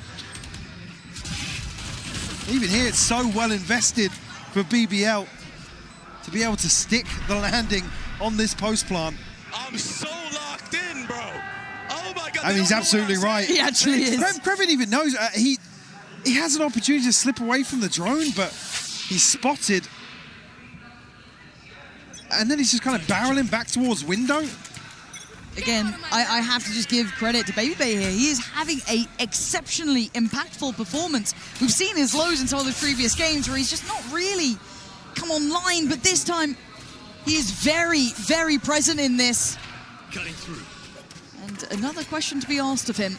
If they do continue on this pathing towards the B site, Larocque does have ult, able to, I guess, round out this purchase. There we go, operator noted. He is tucked in the corner, and how long does he stand? Confidence does get quelled, but Valin, security in the back of the site again, still holding his ground, unaffected and unfazed. G2 once again looking solid in this, and BBL desperate for options, and desperation is giving them nothing. Jorgamo now on the site. G2 looking lethal today. 4v2, and BBL just trying to clutch at straws here. We get the plant down comfortably now. Babybane still looking for angles with the operator. BBL will call a freeze here, but really many feasible options for them. They need to catch this. Reposition back into main group. It's not this way. Oh, they are just being run around here. They relax now, calm down. Kreven, you got 2 more to locate though. You might know about Trent. I don't know if he knows about Leaf, and with 13 seconds, it makes no odds. 11 rounds for G2 now, within touching distance of sending these rookies all the way home. Try is going to be a little awkward for them here as well. I mean, I don't know if I did catch that. Lovers Rock stepping into the snake bite, catching. I'm not sure if it actually had an impact. They're so eager to dig out Valin. Are you lost? Valin, who was crucial previously in terms of anchoring sites and basically just going even as best he can. Stalls out so much time for G2 to reposition. Okay, set up now, postured up, shouldered up. Maybe they playing from those double doors. Just going to be backing away. He was there in support early on. BBL would love to locate this, but Babyface being pretty tricky at the moment to pin down. Portal closed. Portal is done. Send this one out, and he's got to be careful he doesn't get punished on this. I think he's got a little bit of play now. Aldrone just to ensure that he knows they are just around that corner. BBL spread pretty thin here. Again, G2 playing deep enough to mitigate that early pressure. They might regroup towards mid. Jorgamo's on the other side of double doors. Yep. Baby Bay towards top mid. This could be walking into a trap. Yeah, this could be the downfall of BBL. Let's see. Can they isolate? Can they find anyone to pick apart here? 3-2 split coming in. Jorgamo deciding he wants to look towards that A main approach, but here comes that pressure. Jorgamo trying to be tricky with it himself, trying to be hard to pin down. Melts Loiter and goes back in for more. Valen tries to hold the line, but BBL explode on the site. Plot next on the cards. Trent's been nasty with this, and he's not stopping either. Continues that presence, allowing Leaf now to come alongside him. 2 kills already for Trent. Rose on the site, Lovers Rock watching the cross for that Guardian. Is it going to be enough here? Holding on here, Rose going to be forced. Oh, not forced out by the snake bite. There's still room to play. Still room to try and hold on. But with Trent in this level of form, there is little to be done as Lovers Rock desperate to do it. The connection not good enough. And Trent is out for blood. 4 big kills. G2 making it up to 12. And the connection just not landing with the Guardian there. But a beautiful push and pull in this 2v2. Oh, it's glorious from Trent. Just magical. Krevin again, he's looked so antsy in some of these situations. When we're talking about the desperation for BBL to rely on that raw mechanical skill they have, is their demise once more. All of those hopes now pin on this round. Gotta make it happen. This is the caliber. This is the quality. As Jorgamo already takes away 1, BBL down to 4 as they try and power forward. Problem is you got Baby Bay in the way. Standing, guard can't land it, dips away. Next layer Leaf goes down. They still have a chance at this one. Jorgamo not going to find Lovers Rock here. This is looking rough around the edges. BBL desperate for a plant, desperate for something to go on their side. Loiter positioned very deep towards the Roken wall here. Gets spammed out. There's still a man advantage for G2. Jorgamo going to be revealed. The Northef goes in. All the info now playing into BBL's hands. Well, Jorgamo, this man a cut above the rest. He knows what it takes to be great as LaRock has to backpedal away. And the site starting to fall apart. It could be all 5 for Jorgamo as LaRock desperate to hold on, desperate to dig deeper, to do whatever it takes to stay alive.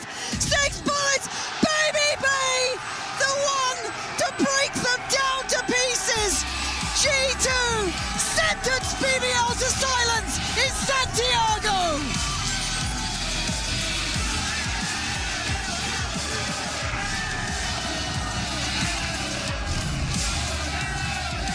G2 demonstrating the value of their preparation today in map 1, and then coming out happy to go blow for blow with BBL and standing tall, again bringing their A game in terms of the trash talk on the stage, in terms of in the server as well. BBL left licking their wounds here.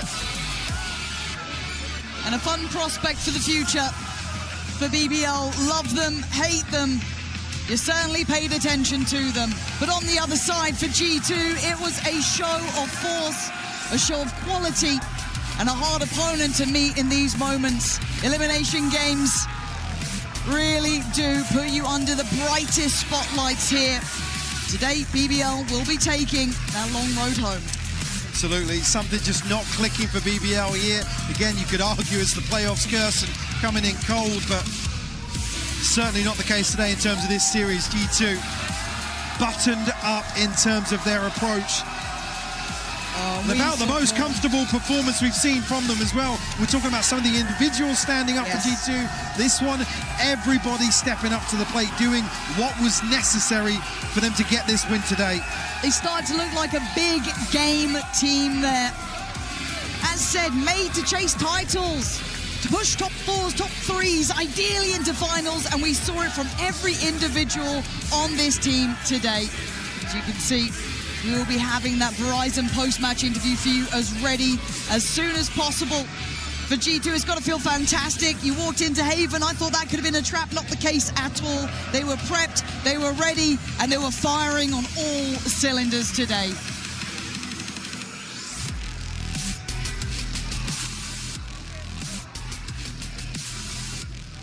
Santiago, una vez más para G2!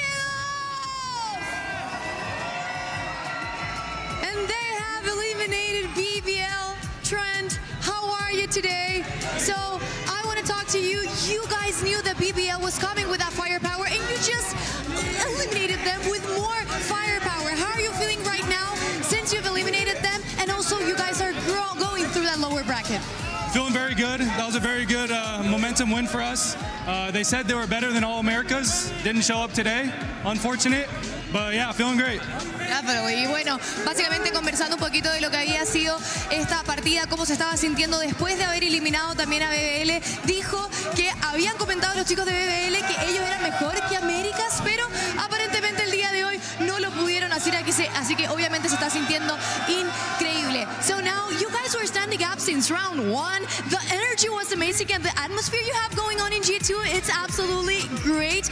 I just want to know, you guys played 6 matches by now. How do you keep that stamina up? How do you go into your hotel, just reset that mental? How do you guys do that to be in the best form possible every day? You can't dwell on the past. I mean, we lost yesterday, but if we keep thinking about it so much, especially on the match day, we're not going to play to our best. So we know that we just have to reset, go next, and give all of our energy 110% today. And yeah, we're standing up from round 1 because they're just talking a lot. They're standing up too, so we give it right back to them. And that's perfect, and it worked out because they were absolutely intimidated by you guys. Y ahora hablando un poquito también de lo que es ese reset de mental, sabiendo que han jugado ya 6 partidas, que el cansancio se sigue acumulando, pero ellos se siguen viendo muy bien. Dice que lo ideal es no pensar en el pasado, que todo bien que perdieron, pero que finalmente ese reseteo de volver y de poder empezar desde cero simplemente es lo mejor. Y se estuvieron parando porque sí, los de BBL estaban gritando bastante y estaban intentando ahí hacer algo, pero estos chicos finalmente los acaban venciendo. Now, Trent, for my last question, you have been so important closing rounds, clutching for your team, and you have been so consistent. How have you seen your personal growth throughout this tournament by now? I feel very calm right now. I feel like my stress is very low. I've been very careful on it in my health. And I don't know, I'm up there in every situation. I just feel like I can win it. My confidence is at an all-time high. And I know that everyone up here is nervous. They want to beat me. So I'm using that fire, and I'm just playing calm and making them make the move, and I'm feeling it. Definitely, you demonstrated that in the stage. Y ahora hablando un poquito también de la constancia que él ha estado llevando durante todo el campeonato y cómo ha visto su crecimiento también durante todo lo que ha sido esta Master. Dice que se siente muy calmo, que finalmente la misión de los otros es ganarle a él. Entonces el hecho de que él se pueda mantener con esa calma simplemente lo hace muchísimo mejor. Trent, thank you very much for this interview. And we are going to our next match. Who's going to be the next eliminated? Paper Rex or All Gamers? We'll get there.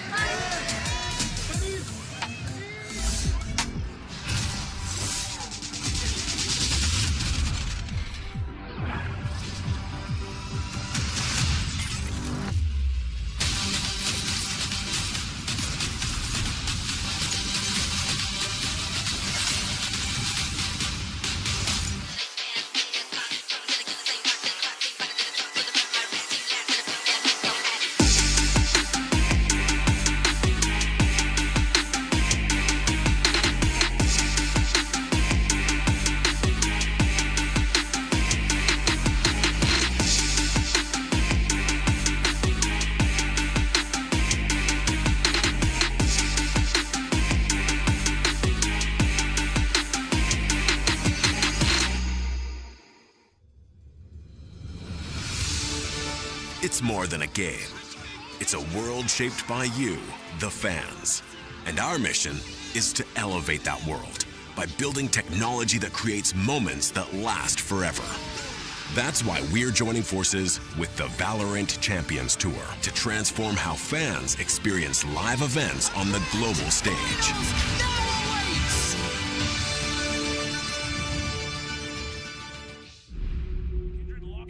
Drake is now Doran. Decent position. Doubles. Break down my walls, but I won't rise again. Cause I stand tall in my environment. How could I ever close my eyes and stay silent since they try to take me down with their violence? Oh, they go back in. Bishop flashes in. And down goes Knight.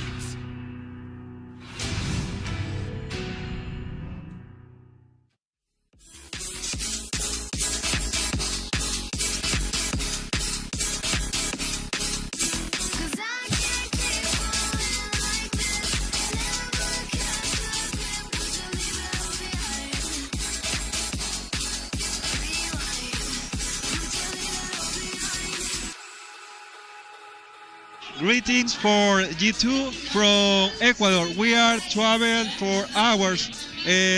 ¿Cómo era? Cheering for you, G2, G2. Please, G2, win for my grandmother. Let's go, Valley, let's go. You are the best GL in the world, bro. Vamos. Hey, baby babe. How you been in Chile, man? Tráete mote con huesillo. Love you. I love you, Yagamon, I love you. Let's go, Balin. Welcome to Santiago, G2. Let's go, Trent. Let's go, Leap. Let's go, G2. Go G2. Go to the finals. Win it for us. Thank you.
Ponla pa' subirle esa chapa, me gustan pila y tú sabes que yo soy puto que estoy la es mentira. Full de los bolsillos pa' darte lo que tú pidas, ya están dándole a la exclusiva con un vuelo de ida. Ponla pa' subirle esa chapa, me gustan pila y tú sabes que yo soy puto y que estoy la es mentira. Full de los bolsillos pa' darte lo que tú pidas, ya están dándole a la exclusiva con un vuelo de ida. Ponla pa' subirla, ponla pa' subirla, ponla pa' subirla. Welcome back to day 10 here at Masters Santiago. We had EMEA and the Americas share the stage, and now it's time for China and Pacific to take a turn. It's all gamers versus Paper Rex. Mimi Kukuka, we had low expectations of all gamers coming into their previous game. They surpassed them by an order of magnitude, I would say. Very impressed to see them bounce back when it counts. Yeah, it was an absolute incredible turnaround. Even in that series, Map 1 looked dreadful, dreary from all gamers. They come out on dominate on Map 2, look cooked again Map 3, only to show us this incredible comeback to get their first global win. I think that even right off the bat, even though they didn't get the first win on Map 1, we did see a change in the perspective and especially the attitude that they were showing on stage. The ability also to bounce back on the second one, we started believing, and on the other side, we saw Gentlemates that started getting too overconfident and ended up not getting much. I think we got to see that skill expression. The individuals really step up on Gentlemates. Now, after their first match against G2, it felt like all gamers were just here to make up the numbers, but I tell you what, after this sussy first map against Gentlemates, we saw something click after Pearl as we headed over to Split and then on to Bind. Now, I don't want to dumb this just down to their individual shooting properly. So is there any deeper that we can dig? Maybe look at the macro, maybe look at some of the intangibles here for all gamers that came online. Yeah, I think that especially for the second map, first of all, the confidence was back. And I think that they reminded what made their map strong and what things they could bring onto the table that actually went onto their favor. Reminded what they were doing back in China. But I think what those things were playing with a ton of confidence, having their individuals in form, and just constantly fighting. I don't think there was some secret macro flip that switched in their heads. I think instead they realized after losing map 1 that elimination's on the line. They have nothing to lose. They might as well just full send it, and they started double satcheling on every retake, playing hyper aggressive. The individuals got hot, they got confident, and that brought them back into this series. It's how they won in China, it's how they won that match. But I don't think the pro was necessarily terrible, but I do think that because of the overconfidence that Gentlemates had, they were put in positions, like Gentlemates were doing things that you normally wouldn't see and pushing in places that you only a team that is incredibly, like, not even considering you in the same tier would do against you. So I think that was the perspective. For the second one, I think that Kira was absolutely insane, and it started bringing everybody back online. Francis also as well. It takes 2 teams for one team to win 11 rounds in a row. So I think you do have to acknowledge that there was some choking, some misplay, some underperformance from mates. This wasn't just a complete masterclass from AG, but credit to them because they absolutely turned it around and they looked like themselves. You see, we're giving some credit, but us at the analyst desk here are a little cautious about how many accolades we want to throw in AG's way for now. However, let's go listen into Fangir reflecting on AG's run of the event so far in a HyperX player moment. Hello guys, my name is Fangir. I'm playing Valorant on the duelist for all gamers. We was playing against G2, 2 maps, we lose without any chance. What was happening, like, it was our first match on the global stage. Santiago crowd was really next level because they like screaming, you hear everything, you feel this energy, you're just shaking, and it's feel amazing, yeah. Convergent pass there to see if they could just catch those players. Oh, no! It's going to be Fangir, push it all the way out. Of course, everybody was cheering for G2. If I was in fan, I was also wanna cheer for G2. They're amazing, yeah. For me, interesting player will be Valen, for sure. He's really insane agile, and at the same time he's shooting the next level. I pushing mid, and the Valen just controlling me and give me 1 tap instantly. Thank you guys for cheering us. See you next match. See, Fangir just acknowledges that he's being pushed to level up his game. The whole of all gamers are, and it's a question of how far can they go.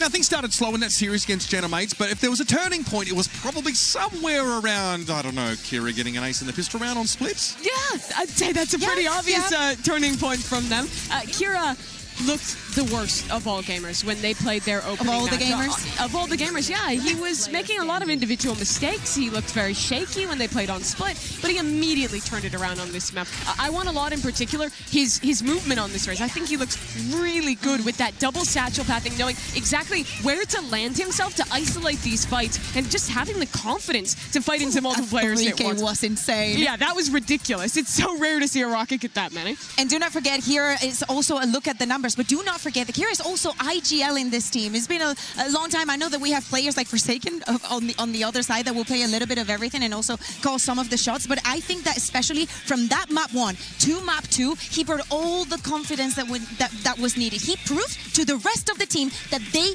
could do it. I want to take a step deeper into this all-gamers mentality, especially today, now knowing what opponent stands in their way. So let's cross to Shrimp with a bit of a chat with Jen Lee.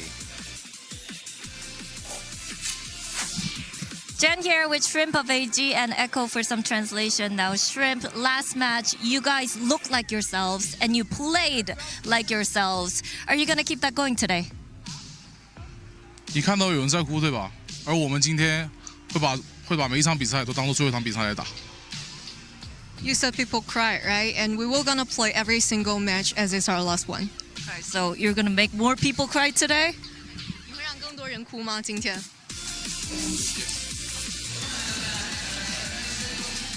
What are we taking away from that? Outside of the distinct lack of Labubus on the backpack. The It was right Kirby's, mentality? no?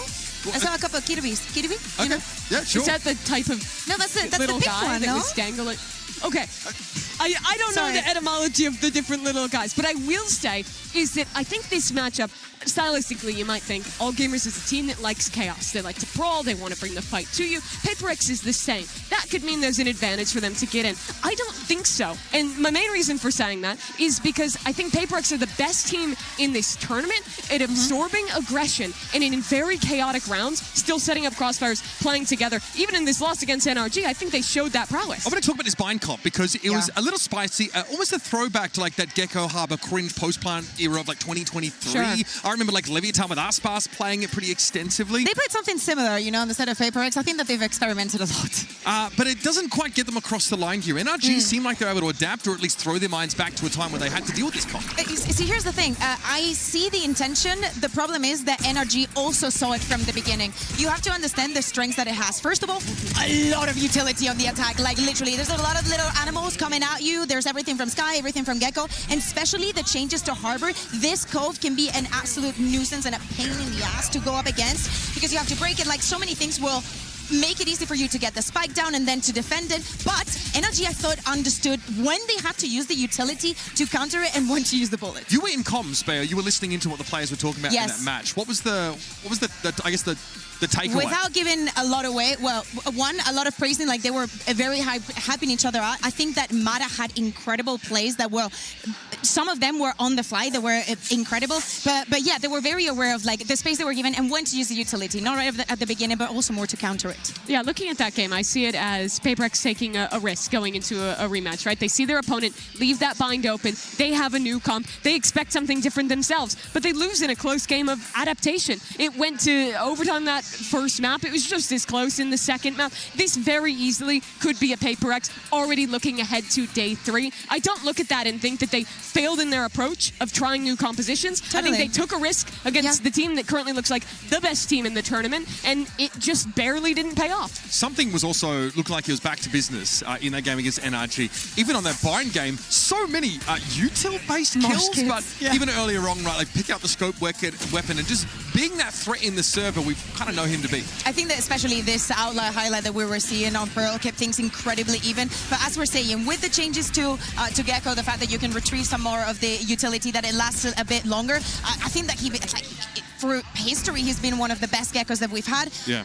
Not the times to get out the operator, but I think that all in all, he continues the narrative that we were having of something in the Swiss stage, a little bit shaky, but here in playoffs, he's delivering. Especially in this game that was so close. I think where his impact was coming was punishing NRG when they were going for bonus round buys or when they were kind of normally wanting to go for that half armor that we know them for. They had to keep forcing their economy to buy full with how much he was abusing that outlaw, which meant that it was a lot easier for PaperX to snowball some of those advantages and actually reset NRG to a full eco, which so often they just don't have to eco.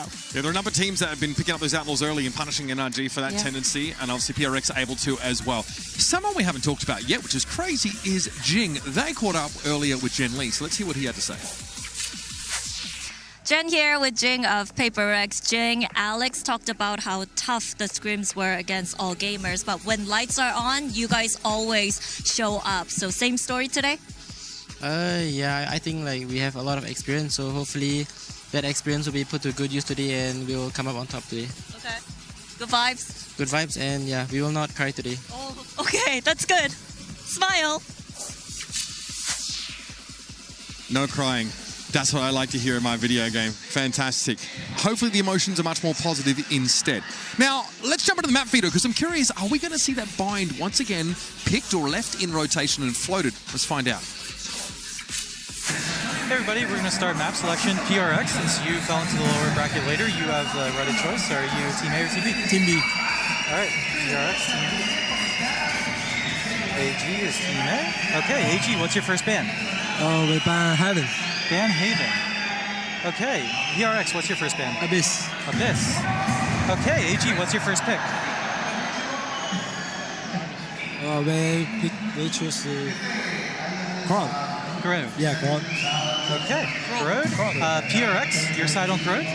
Defense. Defense. Okay, PRX, your map 2 pick? You pick Pearl. Pearl. Okay, AG, your side on Pearl? Defense. Defense. Yeah. Okay, Defense. AG, your next ban?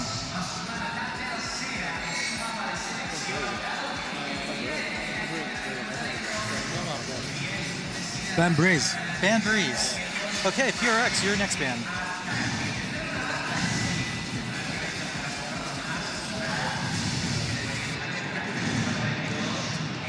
Van Bine. Van Bine. Last map is Split. AG, what's your side on Split? Defense. Defense. Yeah. Okay, so as a recap, we have map 1 is Corrode with PRX on defense. Map 2 is Pearl with AG on defense. Map 3 is Split with AG on defense. Good luck, everybody.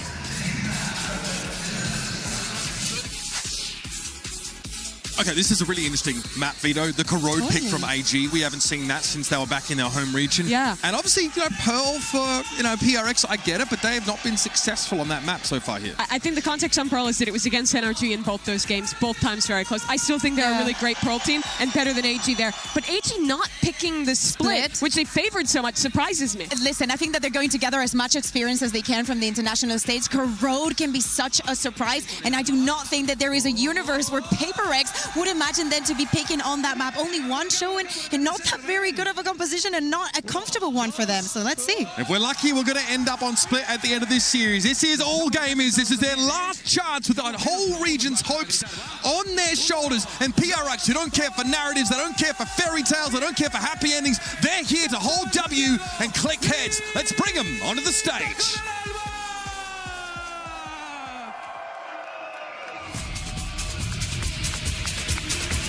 La esperanza de todo China.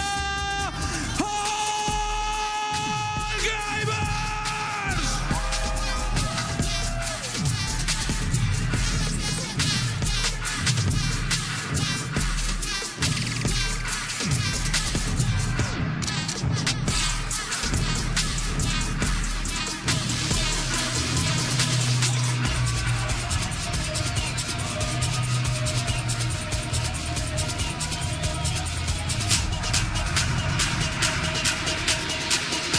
Sosteniendo al Pacífico en sus hombros.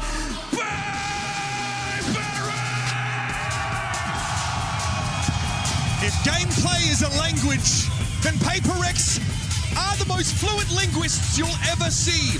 Pure instinct, pure momentum. These guys are out here to cement a dynasty and standing in their way. It's the upstart, surprise prospects out of China. We've seen the good, the bad, the ugly from All Gamers. The question is, which one do we get today? This is the most familiar position for PaperX to be in. A win today puts them in their 8th top 4 at a global tournament in Valorant. They've been one of the most consistent squads with a consistent style that have been here forever. They face against an All Gamers who is so fresh, so new to this. Only 2 Chinese teams have made it into the top 4 before. One just coming last year, Wolves, on that incredible run. But that was the tournament where PaperX won. An opportunity for them to shut them down and get another chance for a trophy. And at the end of the day, All Gamers came into this tournament as the first seed of China. Yes, there was a disappointing first showing that we saw coming in from them, but they've been getting better and better, learning from every second that they spend on that stage. Now, we've said it in the past, the first time that you go against PaperX, it's a different experience, but the approach that we're seeing from the Chinese squad might change things around, and actually, if they bring in the same attitude that they ended up bringing against mates, they can fare up and square up to them. There's a huge difference in perspective of what happened with China, what happened with All Gamers this event, based off how they perform here. If they lose, get stomped by PaperX today, the reflection will be mates choked an 8-2 lead, All Gamers got an upset, and there was nothing more to write home about. If they really want to ledge themselves in the history books and make something for their region in this tournament, they have to perform today. They have to show that they can compete against the top dogs. The dissenting voices about the strength of that China region have been loud. They have been multitudinous. However, All Gamers have a chance to silence them in one fell swoop here today. Their opponents fell to the world champions. Fair enough. NRG are quite the outfit, but I know PRX, that's not acceptable to them. I fear for any table or drywall installation within a 5-mile radius of Alex after that result yesterday and the same as today. He will be expecting nothing short of perfection from his team. Yeah, and we have to think about the maps, right? We have to talk about the grounds that we're going to be seeing terrain today, with Corrode being that first map. As we're saying, for AG, it is a surprise that they pick it because they only played it once back in the region. But at the end of the day, if you want to surprise, play something that you haven't played in the tournament already, and that has to be Corrode. You do have some showings on how PaperX likes to play this map, and probably we expect kind of some changes in the composition. Would you say, Mimi? Yeah, I wouldn't be surprised if they do change it up. They were playing the NRG RG Champions comp here with the KO, Sova, solo duelist Waylay. It's a great comp on the map, but most teams have still moved towards the double duelist instead, putting the Yoru into that KO slot and switching it up a bit. I wouldn't be surprised if that's the direction that they take it here. Yeah, again, we're seeing these double controller variants pop up a heck of a lot on Corrode. I got a spoiler. I think. Chamber lock there. Yes. What? Okay. Wouldn't be the craziest thing. We'll dive into that now, as we're going to have some agents at the very least hovered. All gamers going to lock this cup away pretty quick. Fangear is going to be on the chamber. Give me the lowdown. I think that the chamber was really bad against the old Paper X comp, where they had a million flashes running that Phoenix. Against this edition that we first saw Paper X debut against NRG, it is a lot better, I feel like. There's not a lot of tools besides that Fade and that Waylay to actually push him off the line. So I think this is a solid choice of change for all gamers. If anyone knows how to keep things calm and collected when Paper crazy, I can't even.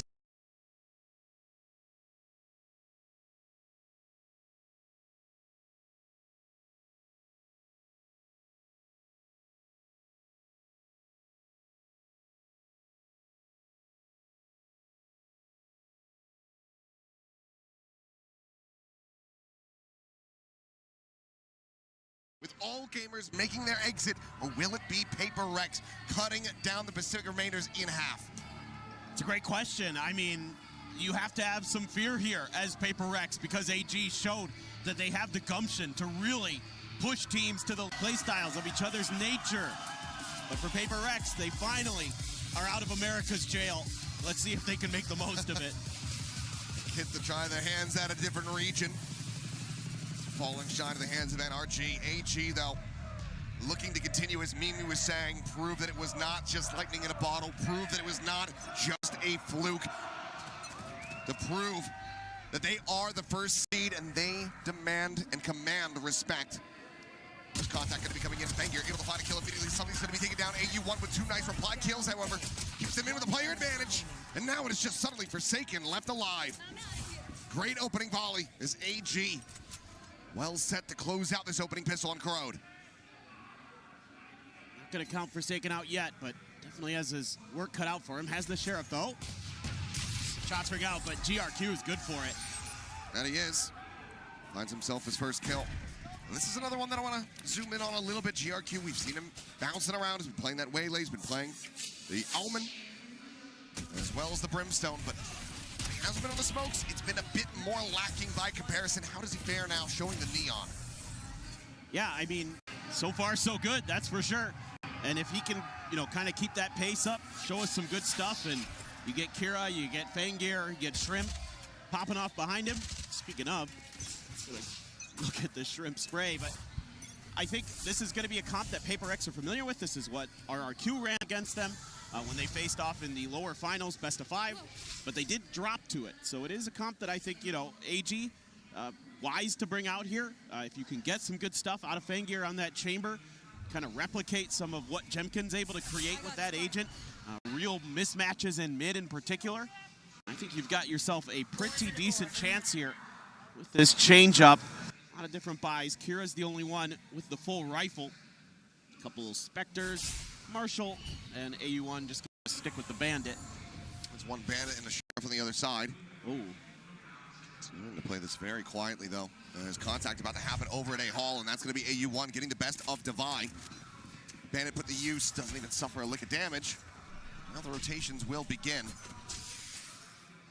Something unable to spot anything in and around that mid position, and now AU1 going to continue to push forward, trying to get into a flank spot, intercept some of these rotations, get a couple more kills and ult charge. Looks like Paper Rex will just go full 4-player cluster down through B main, re-wrap, cross through mid. They will be finding Fangear here, Marshall in hand. To overwhelm him, they will be able to do so. Forsaken finds the kill, but now AU1 peeking out, top mid, finds himself a third, clean headshots. Bringing through, looking for a little bit more. If he can get it, he can! Right there on the cusp of that ace will be denied by Jing, but AG will not be denied the round. All right, doing what you need to do here, keeping the big guns into the next round for AG, the 2 Spectres and the Phantom. He's going to be able to swing a little bit more into the economy for this bonus. He has looked great on that gun. He is a natural at the Bandit. putting it to great use there. That first headshot on the divide, close range, where it's going to be best. And he wanted one more. Can't be too upset. There. Don't let the lack of an ace be the thing that crumbles you mentally. Rally back into this now, has that Phantom in hand. Whoops. That C's didn't go where you meant it to there, Shrimp. Ain't nothing but a thing. We'll just keep on going. He's had a few struggles with some of the util. All good. They couldn't bait out the wall, though. No, it does still stand. By just poking and prodding. Looks like that wall will maintain its structural integrity for quite some time now. As AG backpedal away from this A main location. Pivot into mid, but no one from Paper Rex watching this. Everybody widely just situated on the sites themselves. A little bit concerning to see some of these util mishaps early. One of the things that definitely plagued AG in their first match against G2. Saw a lot of miscues that cost them a little bit. It kind of led to some costly rounds. Now there you go, finally gonna get that wall popped. It's gonna keep a couple extra players over on the other side of the map. Blind up into the relay as well. GRQ storming forward, able to swap the weapons around, but for a brief little moments, Forsaken does take his head off. Looking for a little bit more pixel angle. Has to back away. And now getting ready to come through, and it's going to be a multiplayer phase forward here to try to displace Forsaken. Kira will be the one to do it. Damage something on the two, but Kira able to find a buy now. Suddenly, this bonus conversion is looking all but guaranteed for AG. Paranoia out. Jing cannot find it. That leaves now just something still a world away. Still searching for any kind of late lurk around mid. Will not find it. Just has to tuck in. Hold on to this weapon. AG gonna have themselves a 3-0 start on Corrode. Yeah, and they're going hunting already. Something gonna have his work cut out for him here, potentially. They're gonna be coming at him relatively soon. Fengear. And down towards the attacker spawn. Seems like not really assessing this connector position, so we'll be able to retain that Vandal after all. That is still a very rocky start. Kira getting the binoculars out, looking for Paper Rex, because right now they're not showing up on this map. Yeah, I mean, Paper Rex is pretty static in this round. They're holding kind of some positions that are pretty easy to read. You get completely nailed by different pieces of utility there as Envy. Just get wiped out. Kira picking up right where he left off the other day. Looking for, where are my opponents at? Where'd they go? You knocked them out. Got the bonus, got the third, and Paper Rex already needs to take a timeout. Probably needs to talk about how they want to approach this map a little bit more. I think a little bit more mid-control, being a little bit more kind of fluid on the map. It's probably something you're considering here already. But see Alex, not super angry or anything, but just trying to get the boys situated. Again, they've seen this comp, they kind of know what it does, but it's another thing to execute against a team that you haven't seen play it before, that is bringing it out for the first time here, and how, you know, their stylistic different.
This is what I like to see from Paper Rex. Take a little bit of map control. You've got long A, you've got mid. So you're going to put some pressure on the Forsaken on the Viper, but he's got a little bit extra help with the Vice util there. So they can play a little bit of stall, maybe force a mid-rotate. So catch him off guard around this corner. Triple stack into mid, Envy. Trying to play them in. There's another smoke, just going to be cycled forward. Kira now with one of his own, considering it over towards Yard. Meanwhile, AU1 willed away at down to 7 health. Something still untouched there. As he's going to be able to finish the job. Finds the headshot. Now 2 players the advantage. The backpedal. Paper X have already displaced out of mid. Space going to be rescaled by AG as Envy goes for the jump peek. Spots him out. Paranoia going to be sent the relay bolt. Not going to get to catch the Prowler there. Trying to slow them down, but GRQ still sliding forward. Is able to find the elimination on the enemy fade. Sick and tucked here, center sight. Moving. Swaying this out, but he's being corralled from both sides. And should be dead to rights. And he'll just be able to get the one shot there on the GRQ, but cannot find the kill. So now a 3v3, but weapons are recovered. 10 seconds left. Firepower now in the hands of Paper Rex to try to get this one over the line, but GRQ, the quick peek, the quick shutdown, something now dead. Looking for the shot, and Divide just doesn't find the timing. Now all on Jing. Finds the first Kira. Dead top shed. 56. Paranoia is the corner. It's uncertain where he's at, and as he jiggles out the TP forward, GRQ will find him. A 4K to get the 4th round win. AG denying a Thrifty. This is a great round from AG. They're able to dissect the early aggression macro that Paper X shows off of their timeout. And because they're able to displace the 2 players who had pushed up to the very front of mid-bottom, and they hear those footsteps because they have to run back. There might have been some util or something, but they're able to then know they saw something one on the long A, they see 2 in mid, they know that that means B is the weak side, and they could try.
Nice.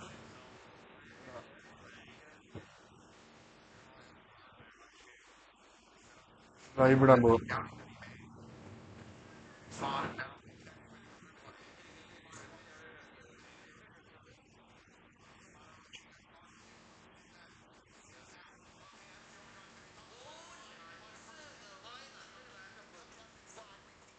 야, 이거 완전 안 됐다, 이렇게는.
Match found.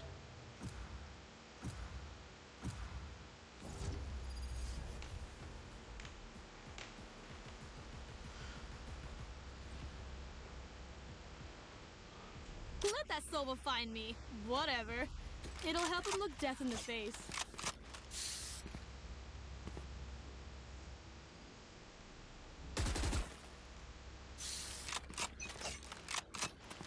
Fight! Someone's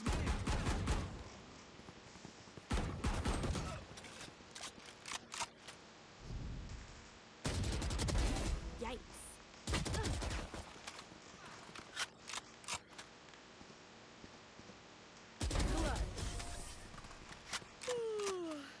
And I wasn't even trying. Let's go.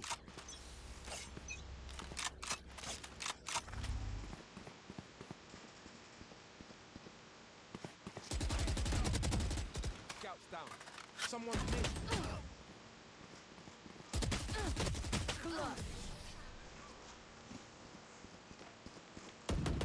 This is our home.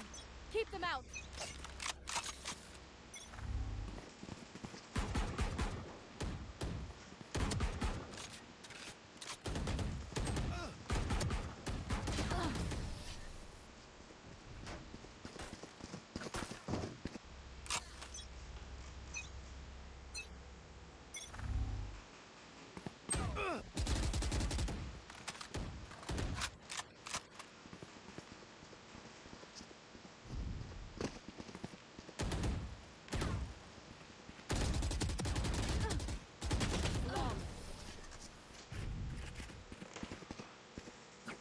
Let me show you how the boss does it.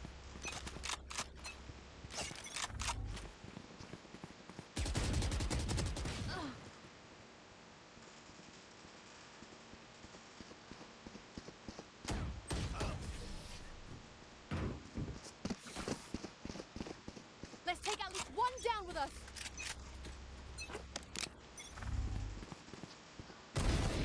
Yeah. Someone's mid.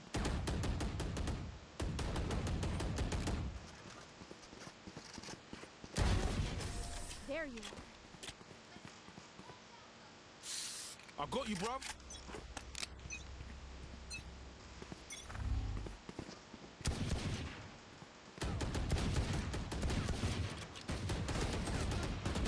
Flawless. Don't hold back.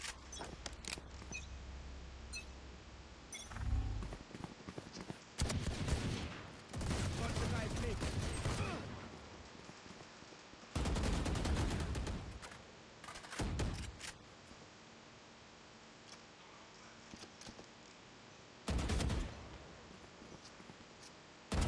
Poison's gone.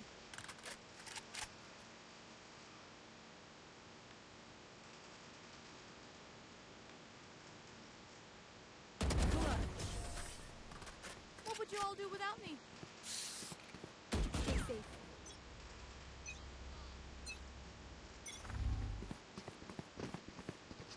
Someone's mid.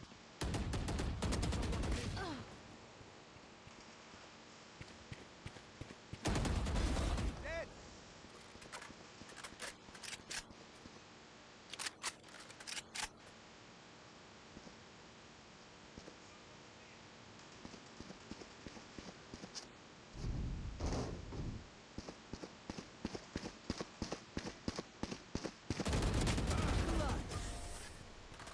Oh, you thought you put up a fight?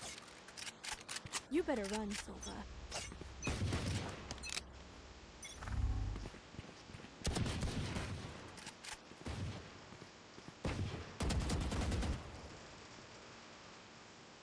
Here.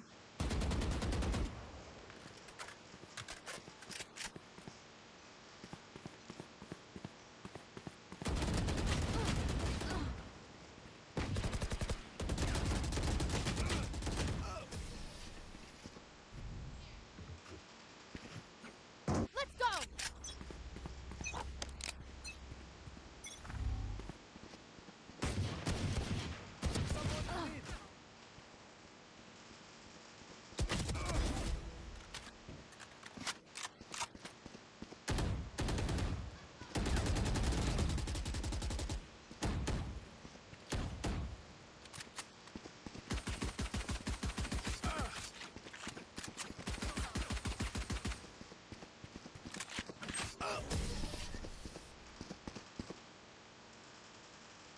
This one's for the fam back home.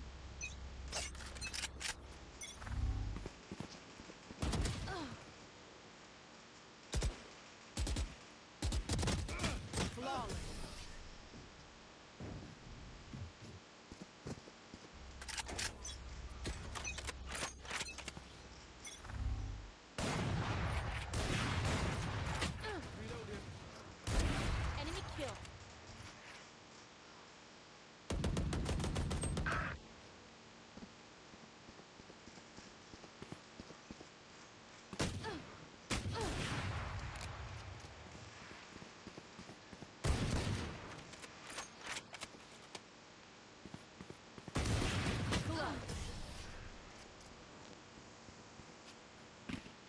Let me show Match you how point. to box,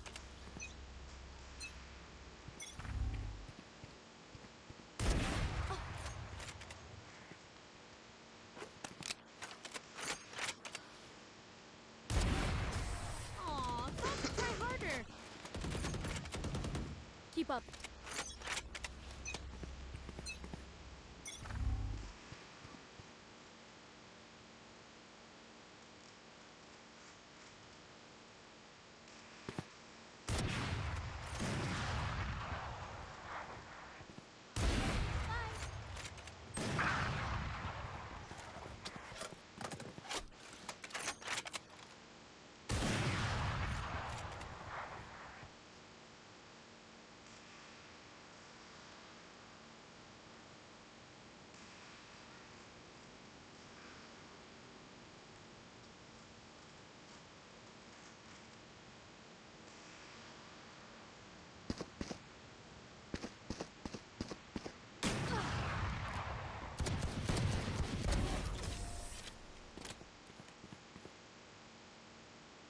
Don't hold back.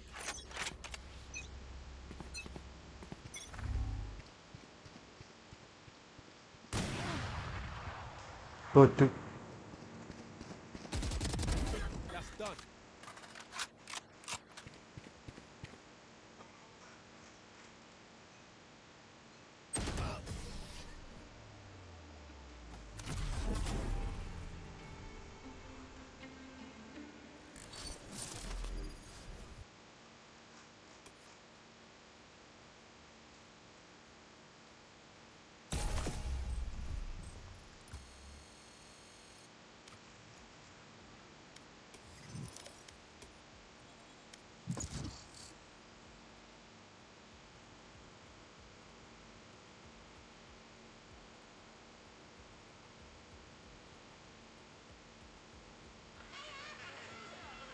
Match found.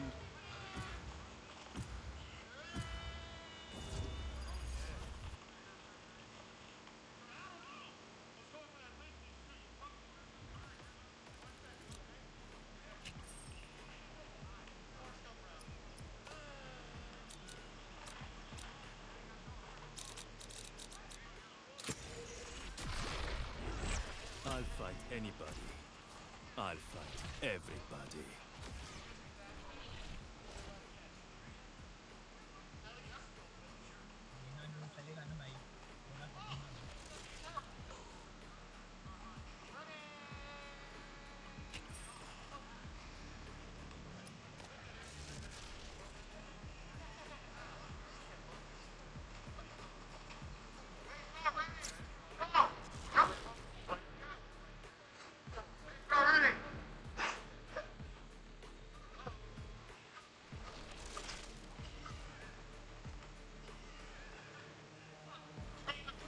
자, 오케이. 요거 놓칠 수 있는데 직관을 놓쳤어요. 이렇게 희미해가지고 요거를 놓칠 수 있죠, 진짜.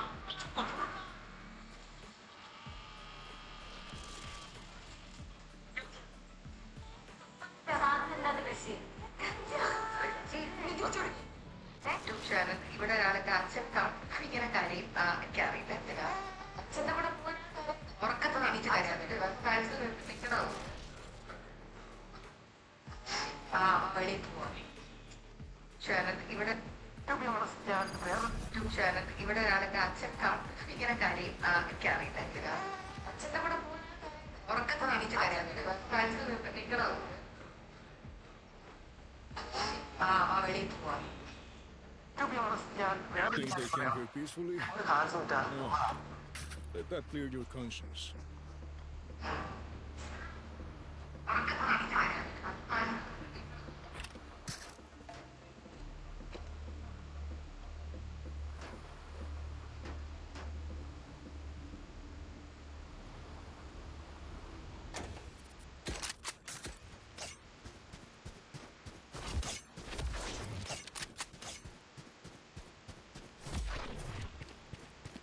Decoy. Time to jump.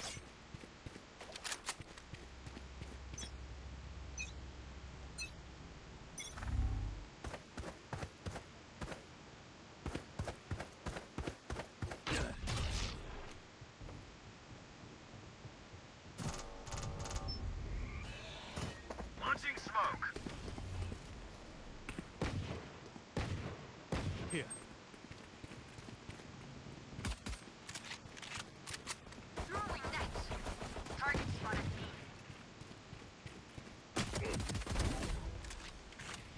Spike down B. Enemy spotted B. Down and out. Right here.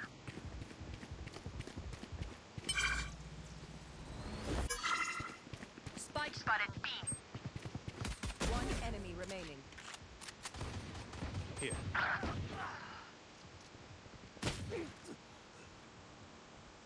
Missiles away.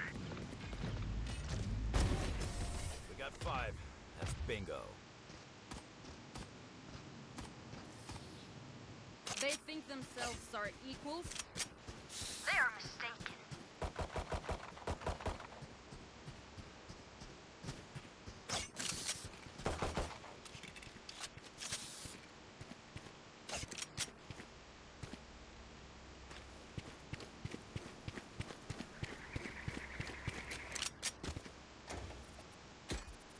Bring your best. Decoy. Cutting through. Enemy spotted B. Yeah.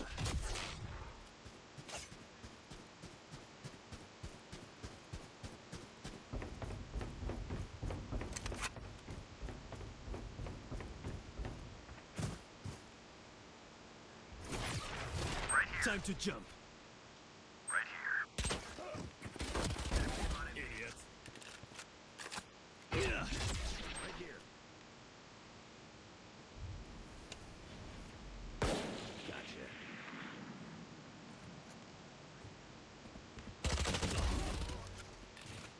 Spike down mid.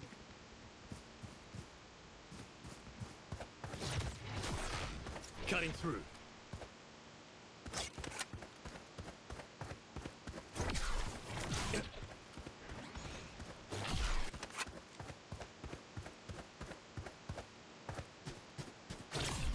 Yeah.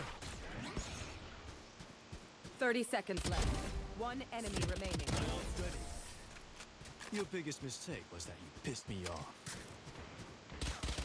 Yeah. Do what you're here to do, and you won't have a problem.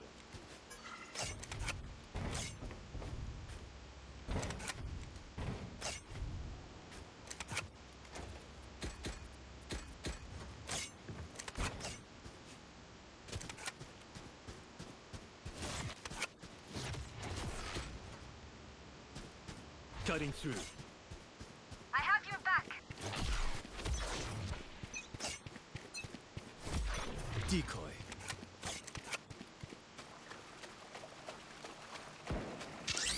Enemy spotted B. One suppressed.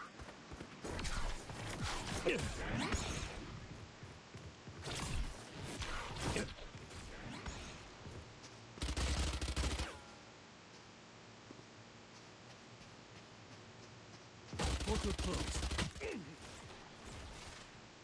Time to jump.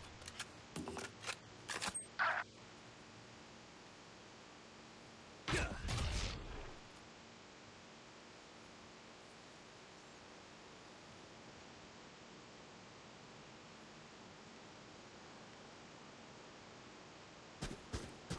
Spike Out of planted. charges. Out of charges. I'll handle this. Last player standing. I'm back.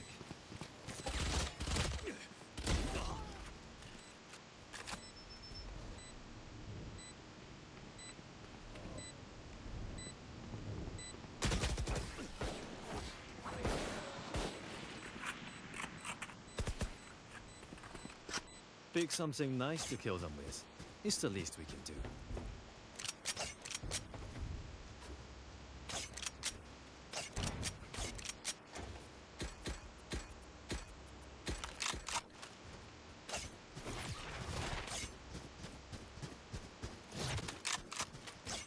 I will say. Time to jump.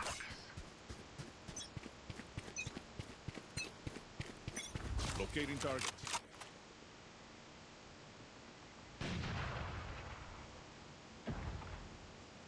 Yeah. Ollie.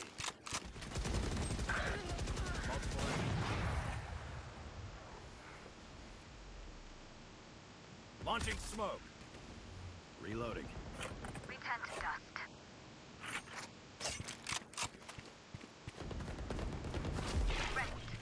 Decoy. Enemy spotted B.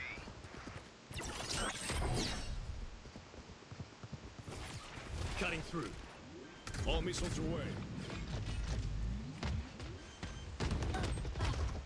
One enemy remaining. Spike down B. Enemy spotted B. Reloading. Not so tough after all. Spike spotted B. Reloading. You're all more important than words in a brief. Look out Need for each equipment. other. Thanks. I could use a drop. Gun here.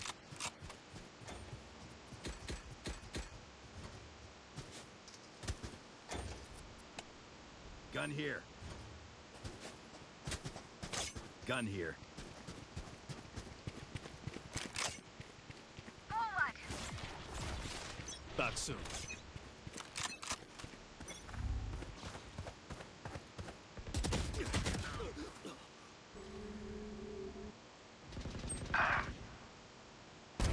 Now we're cooking. Right here.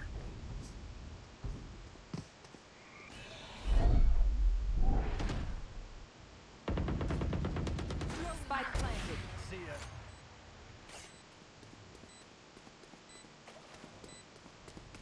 Right here.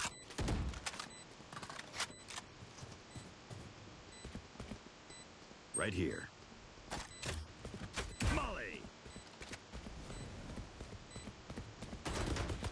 Kill confirmed. Smoke's down. Right here. One enemy remaining. Right up the sky.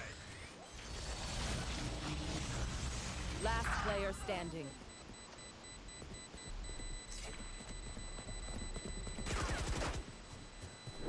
Clutch.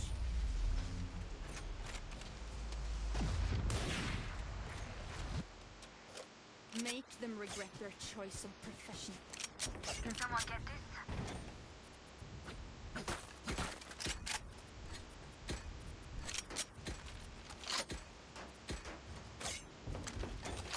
Thank you.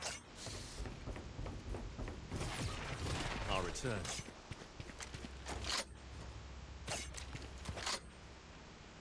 Try not to die. Can someone get this?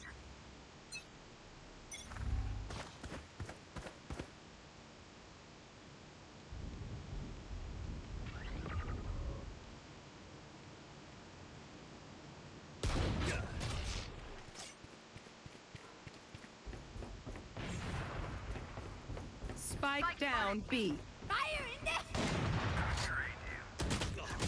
One enemy remaining. Enemy spotted mid.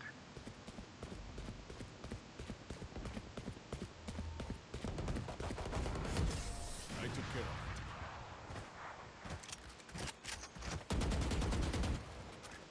it. That wasn't terrible. I need a drop.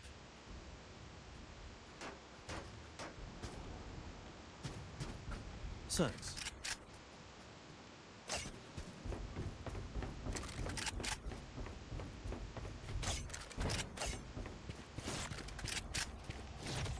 Back soon. Safety's off.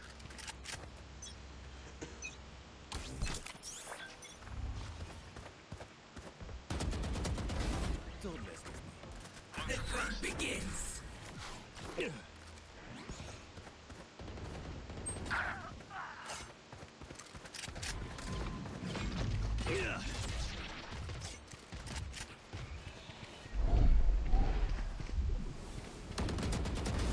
Over here. Reloading. Cutting through. Spike planted. Smoke's down. Right here.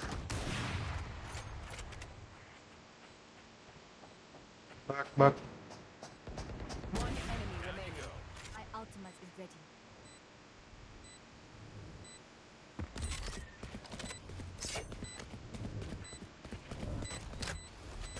Ollie.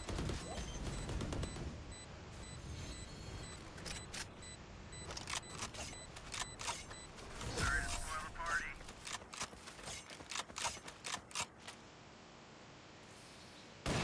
Continue on our path. It is righteous.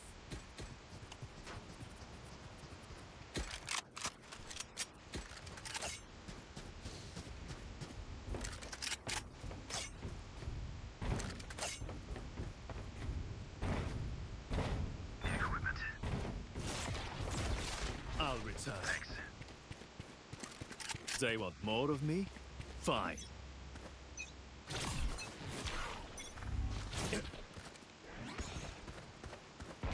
Connor.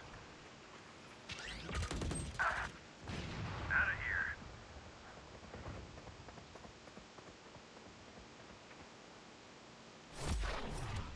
Decoy.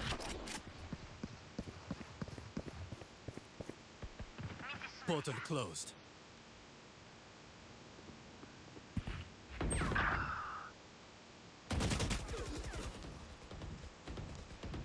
Last player standing.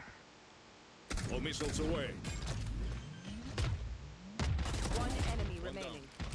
Spike planted.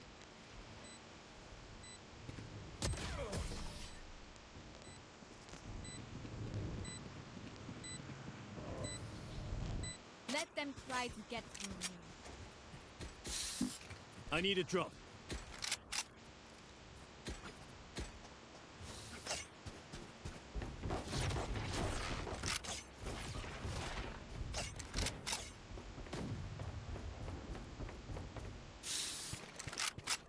Equipment. Gun here. Time to jump.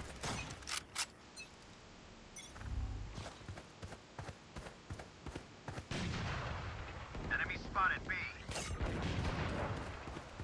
Spike down B. My ultimate is ready.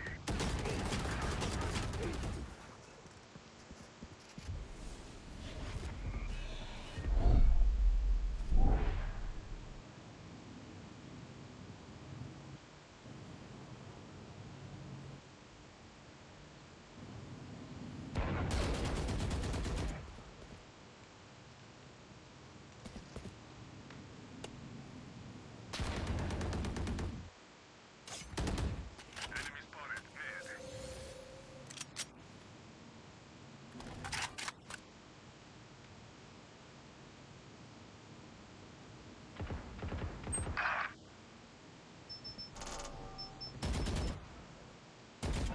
Spike planted. Enemy down. Watching here.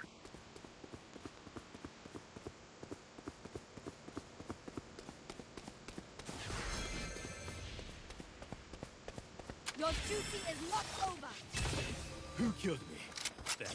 One enemy remaining.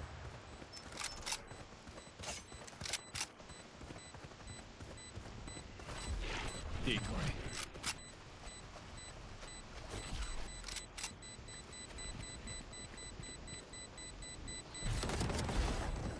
I will not die.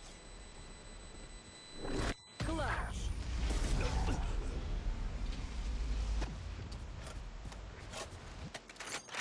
Combat is a means to an end. I could use a drop.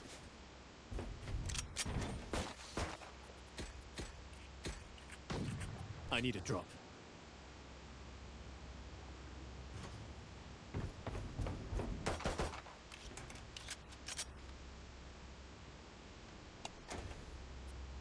I need a drop.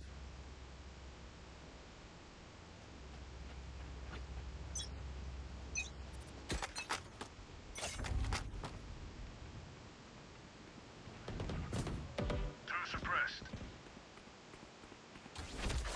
Decoy. Please help me there.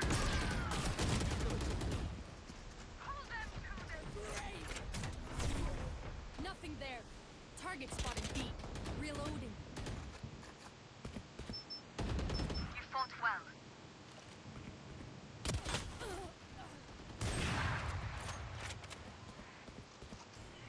The hunt begins. Spike down mid. One enemy remaining.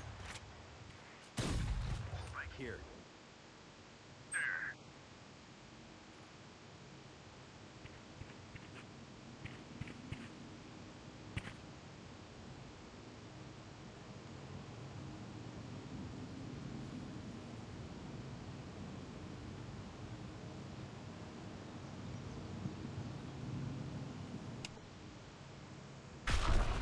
Scatter. 30 seconds left. Spike planted.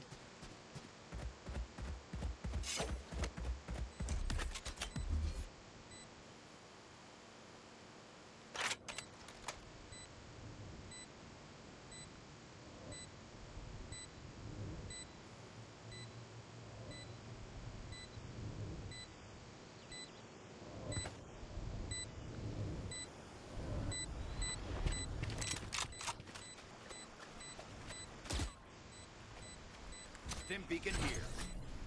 All missiles away. Last player standing. Well, I lived a good life. Did you? I'd let this thing go off. My ballistics set up easy kills. And if they don't, well, you can't complain if you're dead. I need a drop. Need equipment. Thanks. Gun here.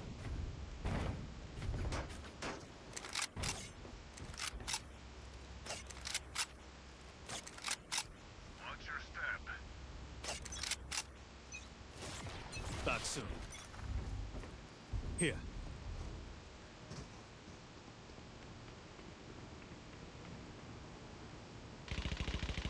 Multiple targets B. Enemy spotted B. Enemy down. Killed them. Enemy spotted B. Spike down B. Spike spotted B.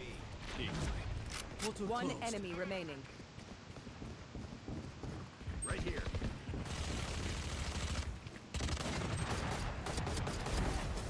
That is a good look. Reloading. Last round in the half. We cannot keep our goods after this. Spend all.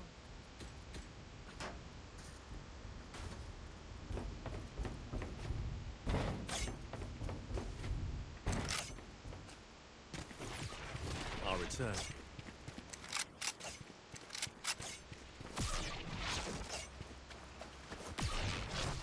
No tenemos, hermanos. Decoy. I'll handle this.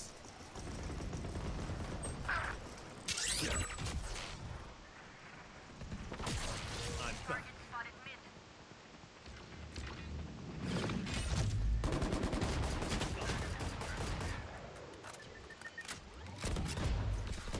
Use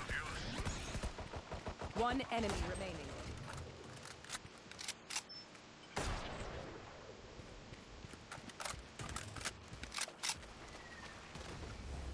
Here.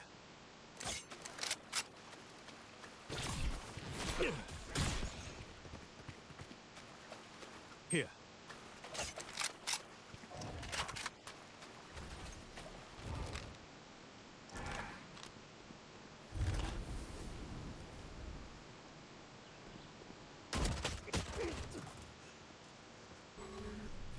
Launching smoke.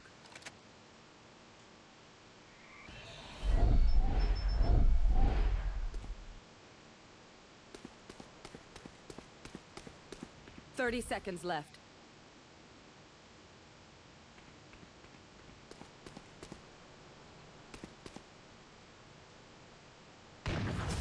That's the lot of them. Molly. Switching sides. I don't care if there are 5 of them or 50 of them. Let's go.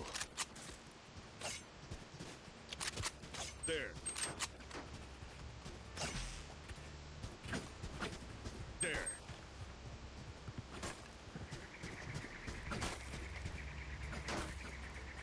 There.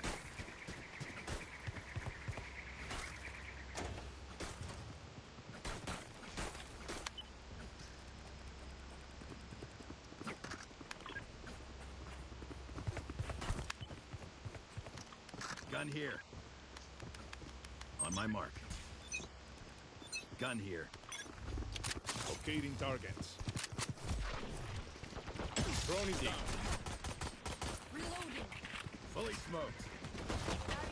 Cutting through. Enemy spotted. B. Reloading. Grenade is live. No escape.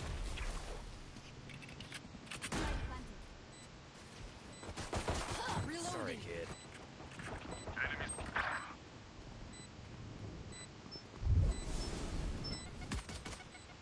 Target spotted. B.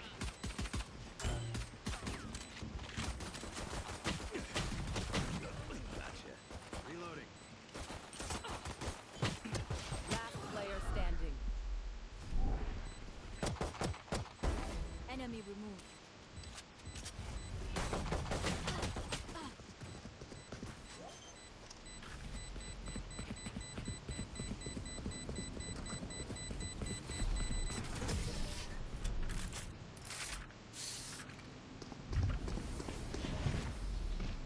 Var försiktig. The battlefield changes with every throw. There. Reloading.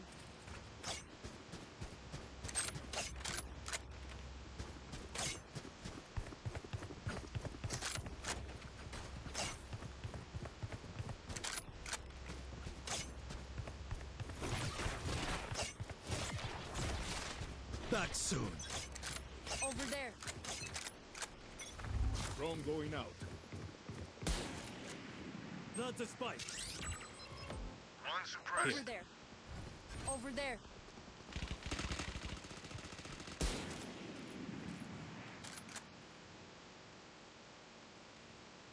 Down you go. Plant the spike. Plant the spike. Plant the spike.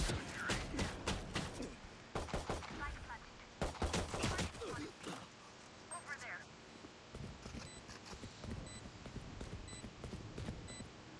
Sensor down. Target down. Live munition.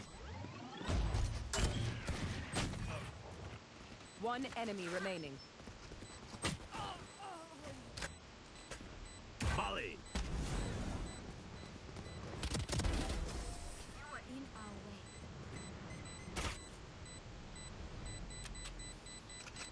Time to stock back up.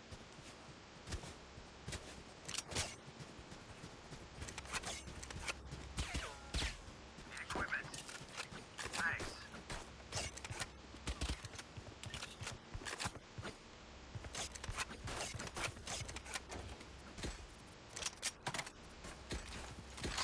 Gun here. No heroics. Follow protocol.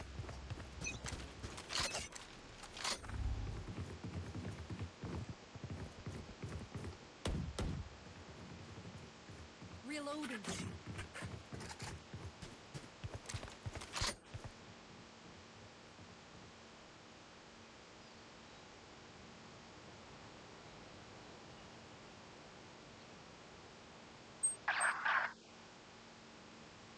Sensor tripped. Our spike carrier is dead. Spike down A. Last player standing. Time to jump.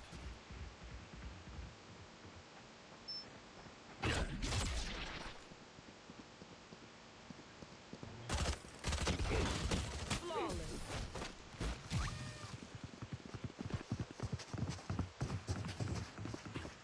The dimensional fabric here is thin. I'll tear through. Saving credits.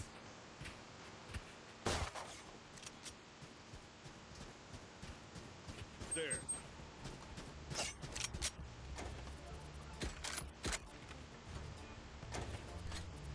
There. There.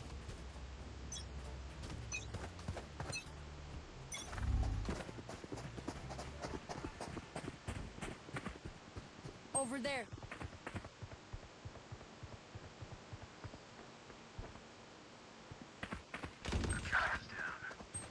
Spike down mid.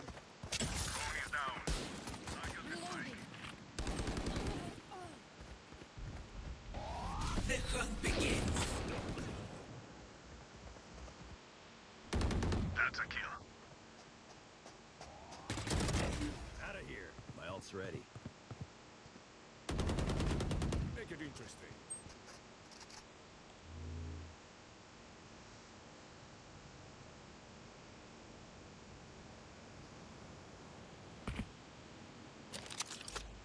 Light munition. Fully smoked. There. Last player standing. Planted.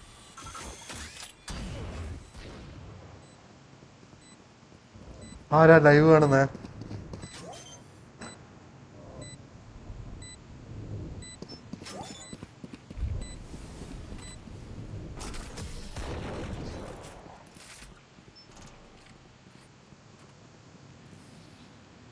Make peace with yourself before you pull the trigger. No one else can judge you.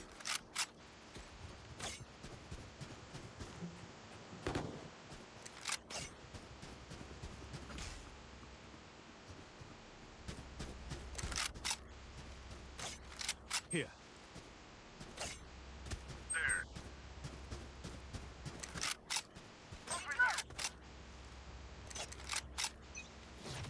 Cutting through. Drone going out. Target spotted B. Here. Grenade is live.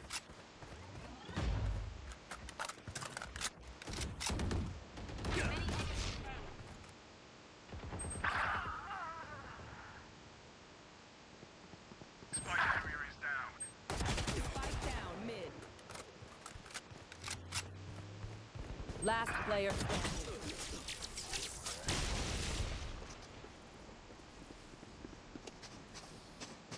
Prepare yourselves. We fight once again.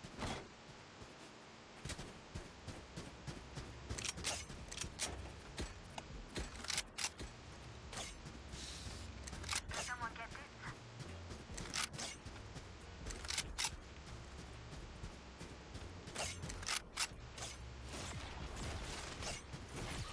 Time to jump.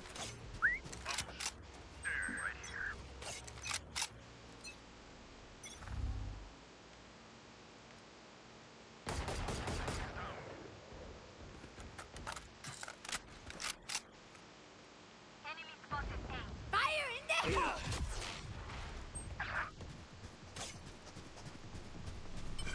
Spike carrier down. Spike down A.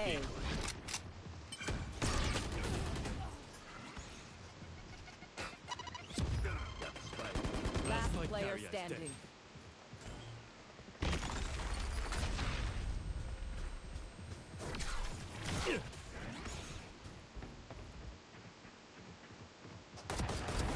Anyone else?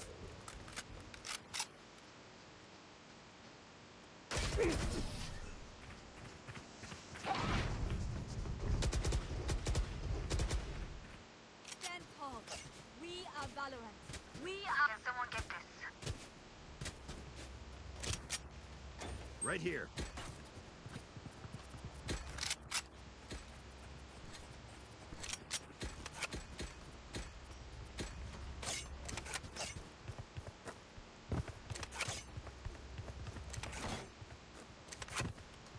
Look for an opening.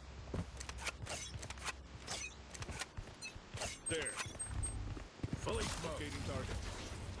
Decoy. Reloading. Enemy down. Reloading. Plant the spike. Grenade is live.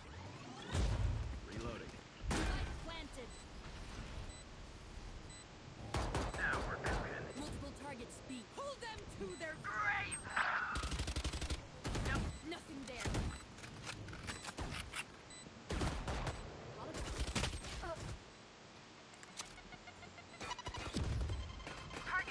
Last player standing.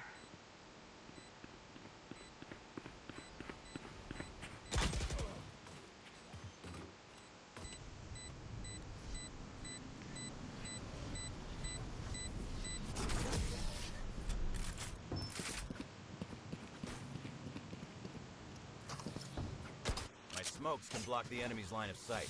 Once they're blind, we move.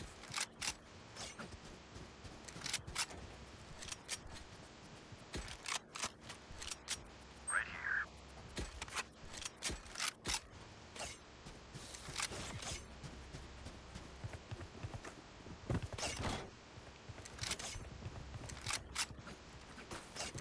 Watch and learn.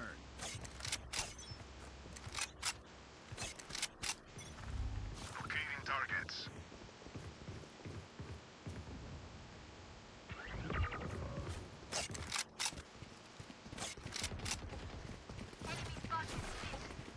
Cutting through. Reloading. Decoy. Enemy spotted.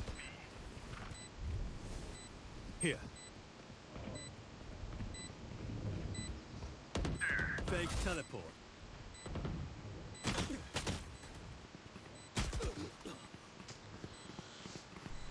Last player standing. Down and out.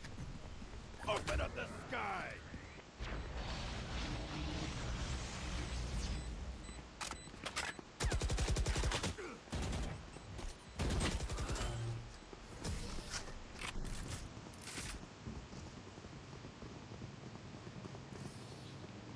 No, then, Papaja. If you compromise your position, you hand them a free kill.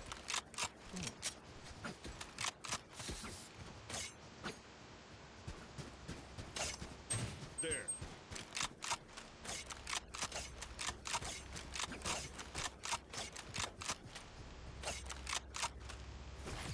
There. Time to jump. Jump them. Right here.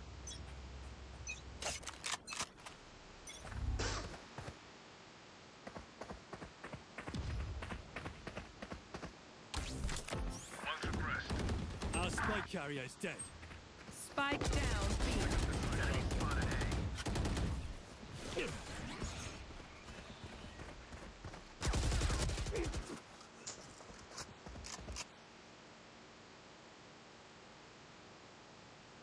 Weapon here.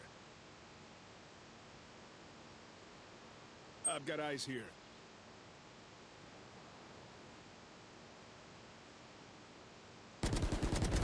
Bueno. Taken down. Last player standing.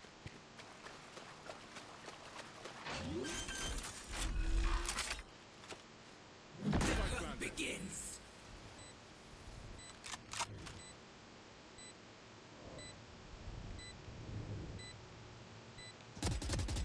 One enemy remaining.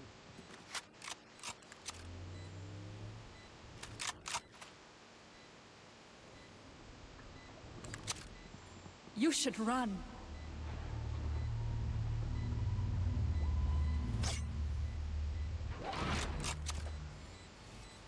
All missiles away.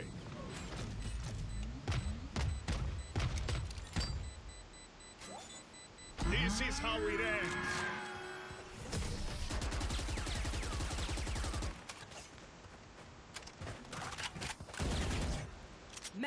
point. There's no need for the enemy to suffer. Kill them fast. Can someone get this?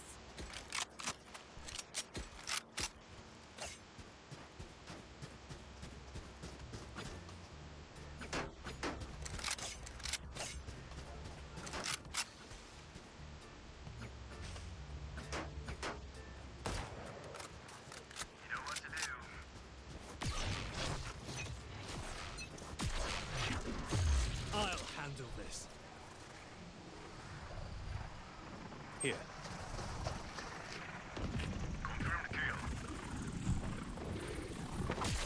I'm back. Decoy.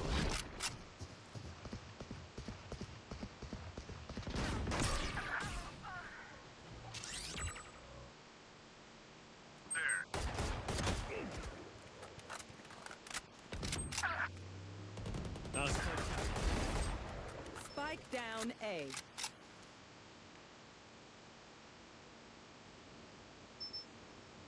Enemy spotted mid. Cutting through.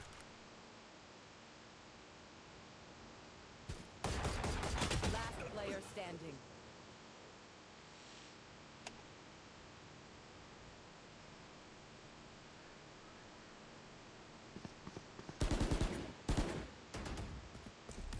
Dim beacon here. Off your feet! Holy smoke. 30 seconds left.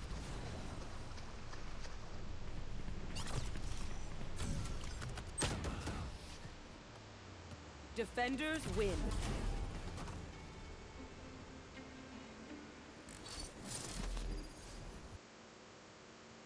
ആരാടാ live കാണുന്നത്? Who is watching this play?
Match found.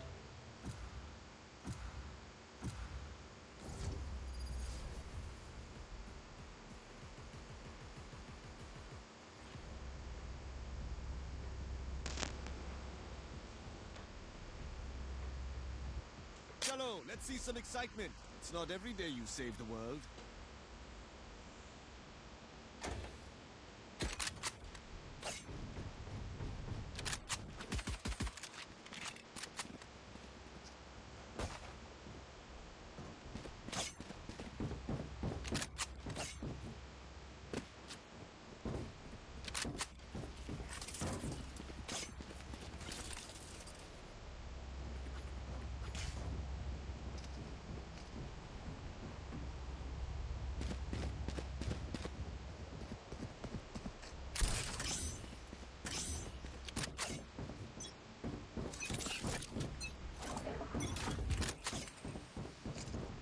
Toxins, poison orb emitting. Hawk out! Toxin screen down. Water rising. Not recharged yet. Poison orb emitting. Hawk out! Toxin screen down. Clearing out. Reloading. Adding fuel.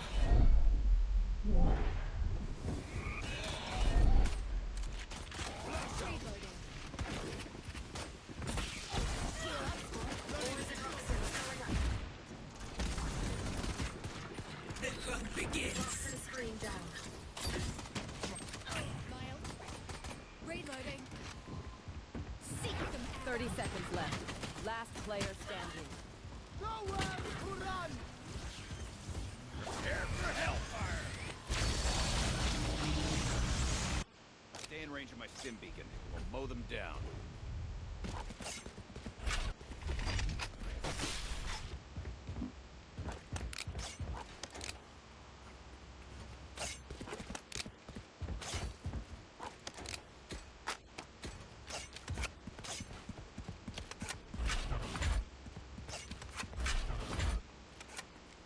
Behind me. Launching smoke. Blinding.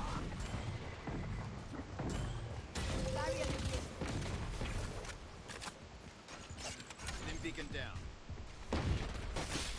Enemy spotted mid. Blasting.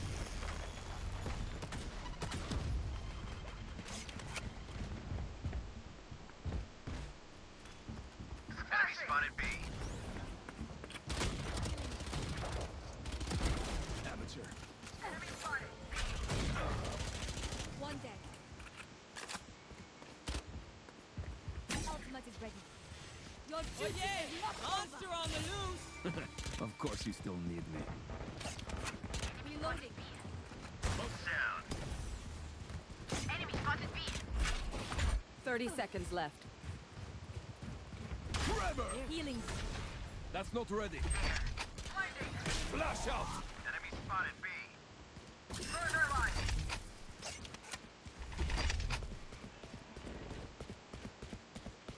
One enemy remaining. Blinding! 10 seconds left. You can't see my face right now, but just know. Blinding. That's not ready. They didn't think we would give up, did they? I'm out of here. Let's go.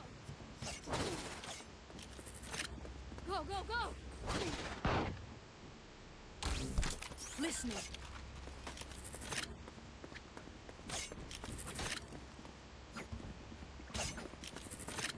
Go, go, go.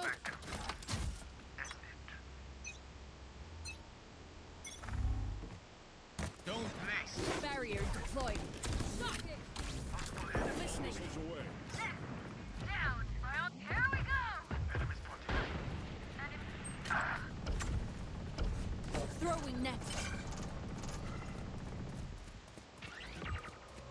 One suppressed. One enemy remaining. This is how it ends.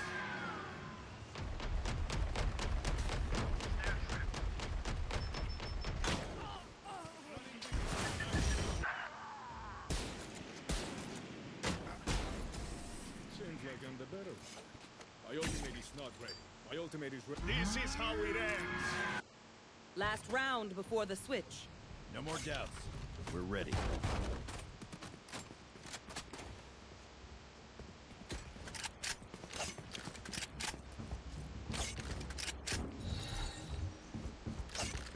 Caution here.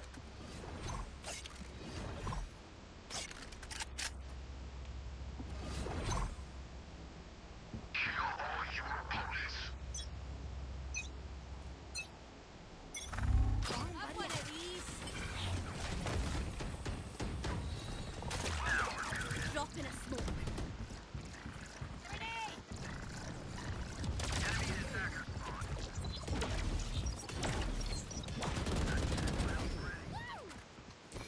Refreshing. Open up the sky. One enemy remaining. Long. Were these on? I can't use that. I can't use that. My ult is ready. No peeking. Switching sides. One last fight, everyone. We can do it.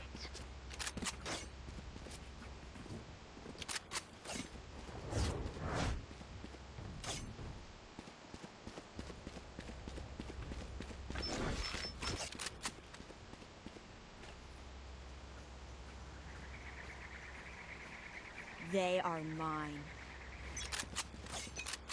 Sorry. Hulk out. Where are you?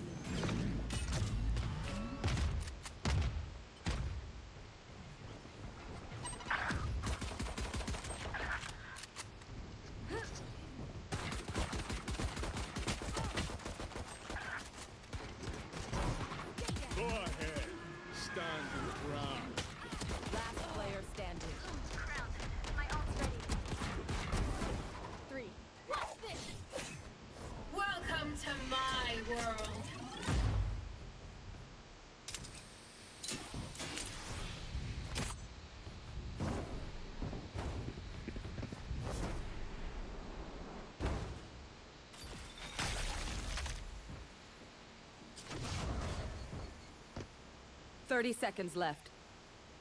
One enemy remaining.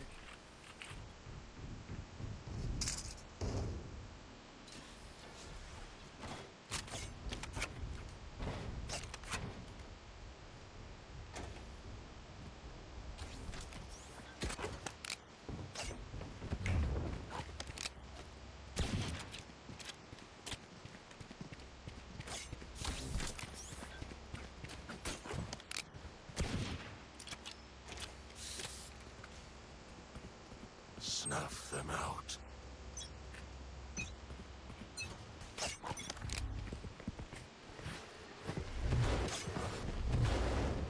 Dizzy's up top. Careful now. Freeze, flag it. Watch your eyes. Flash is ready. No escape. They're going up. Target spotted. A.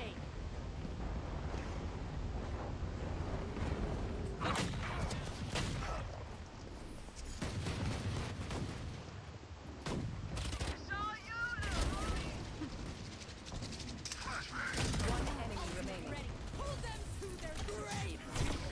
Nothing there. On you, bud.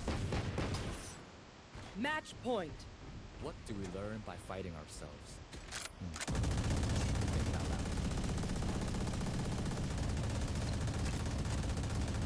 Reloading.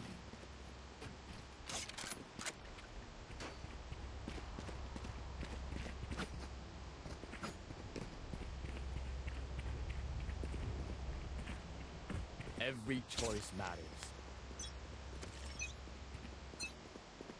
Smoke's down. Focus on. Hawk out.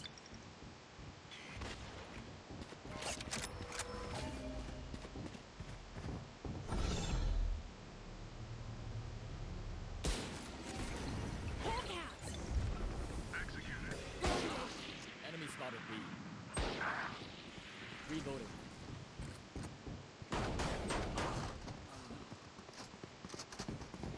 Enemy spotted B.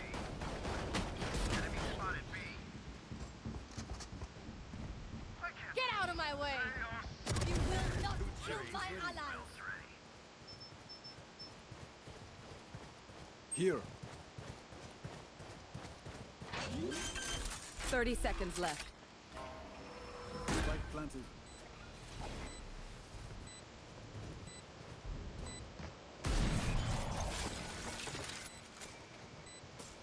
Last player standing. Open up the sky! One enemy remaining. Molly! Stim beacon down.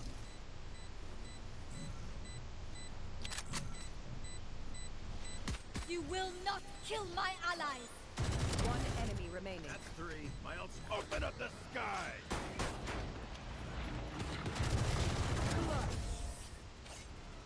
Attackers That's when win. they put me in charge. I'll never retire.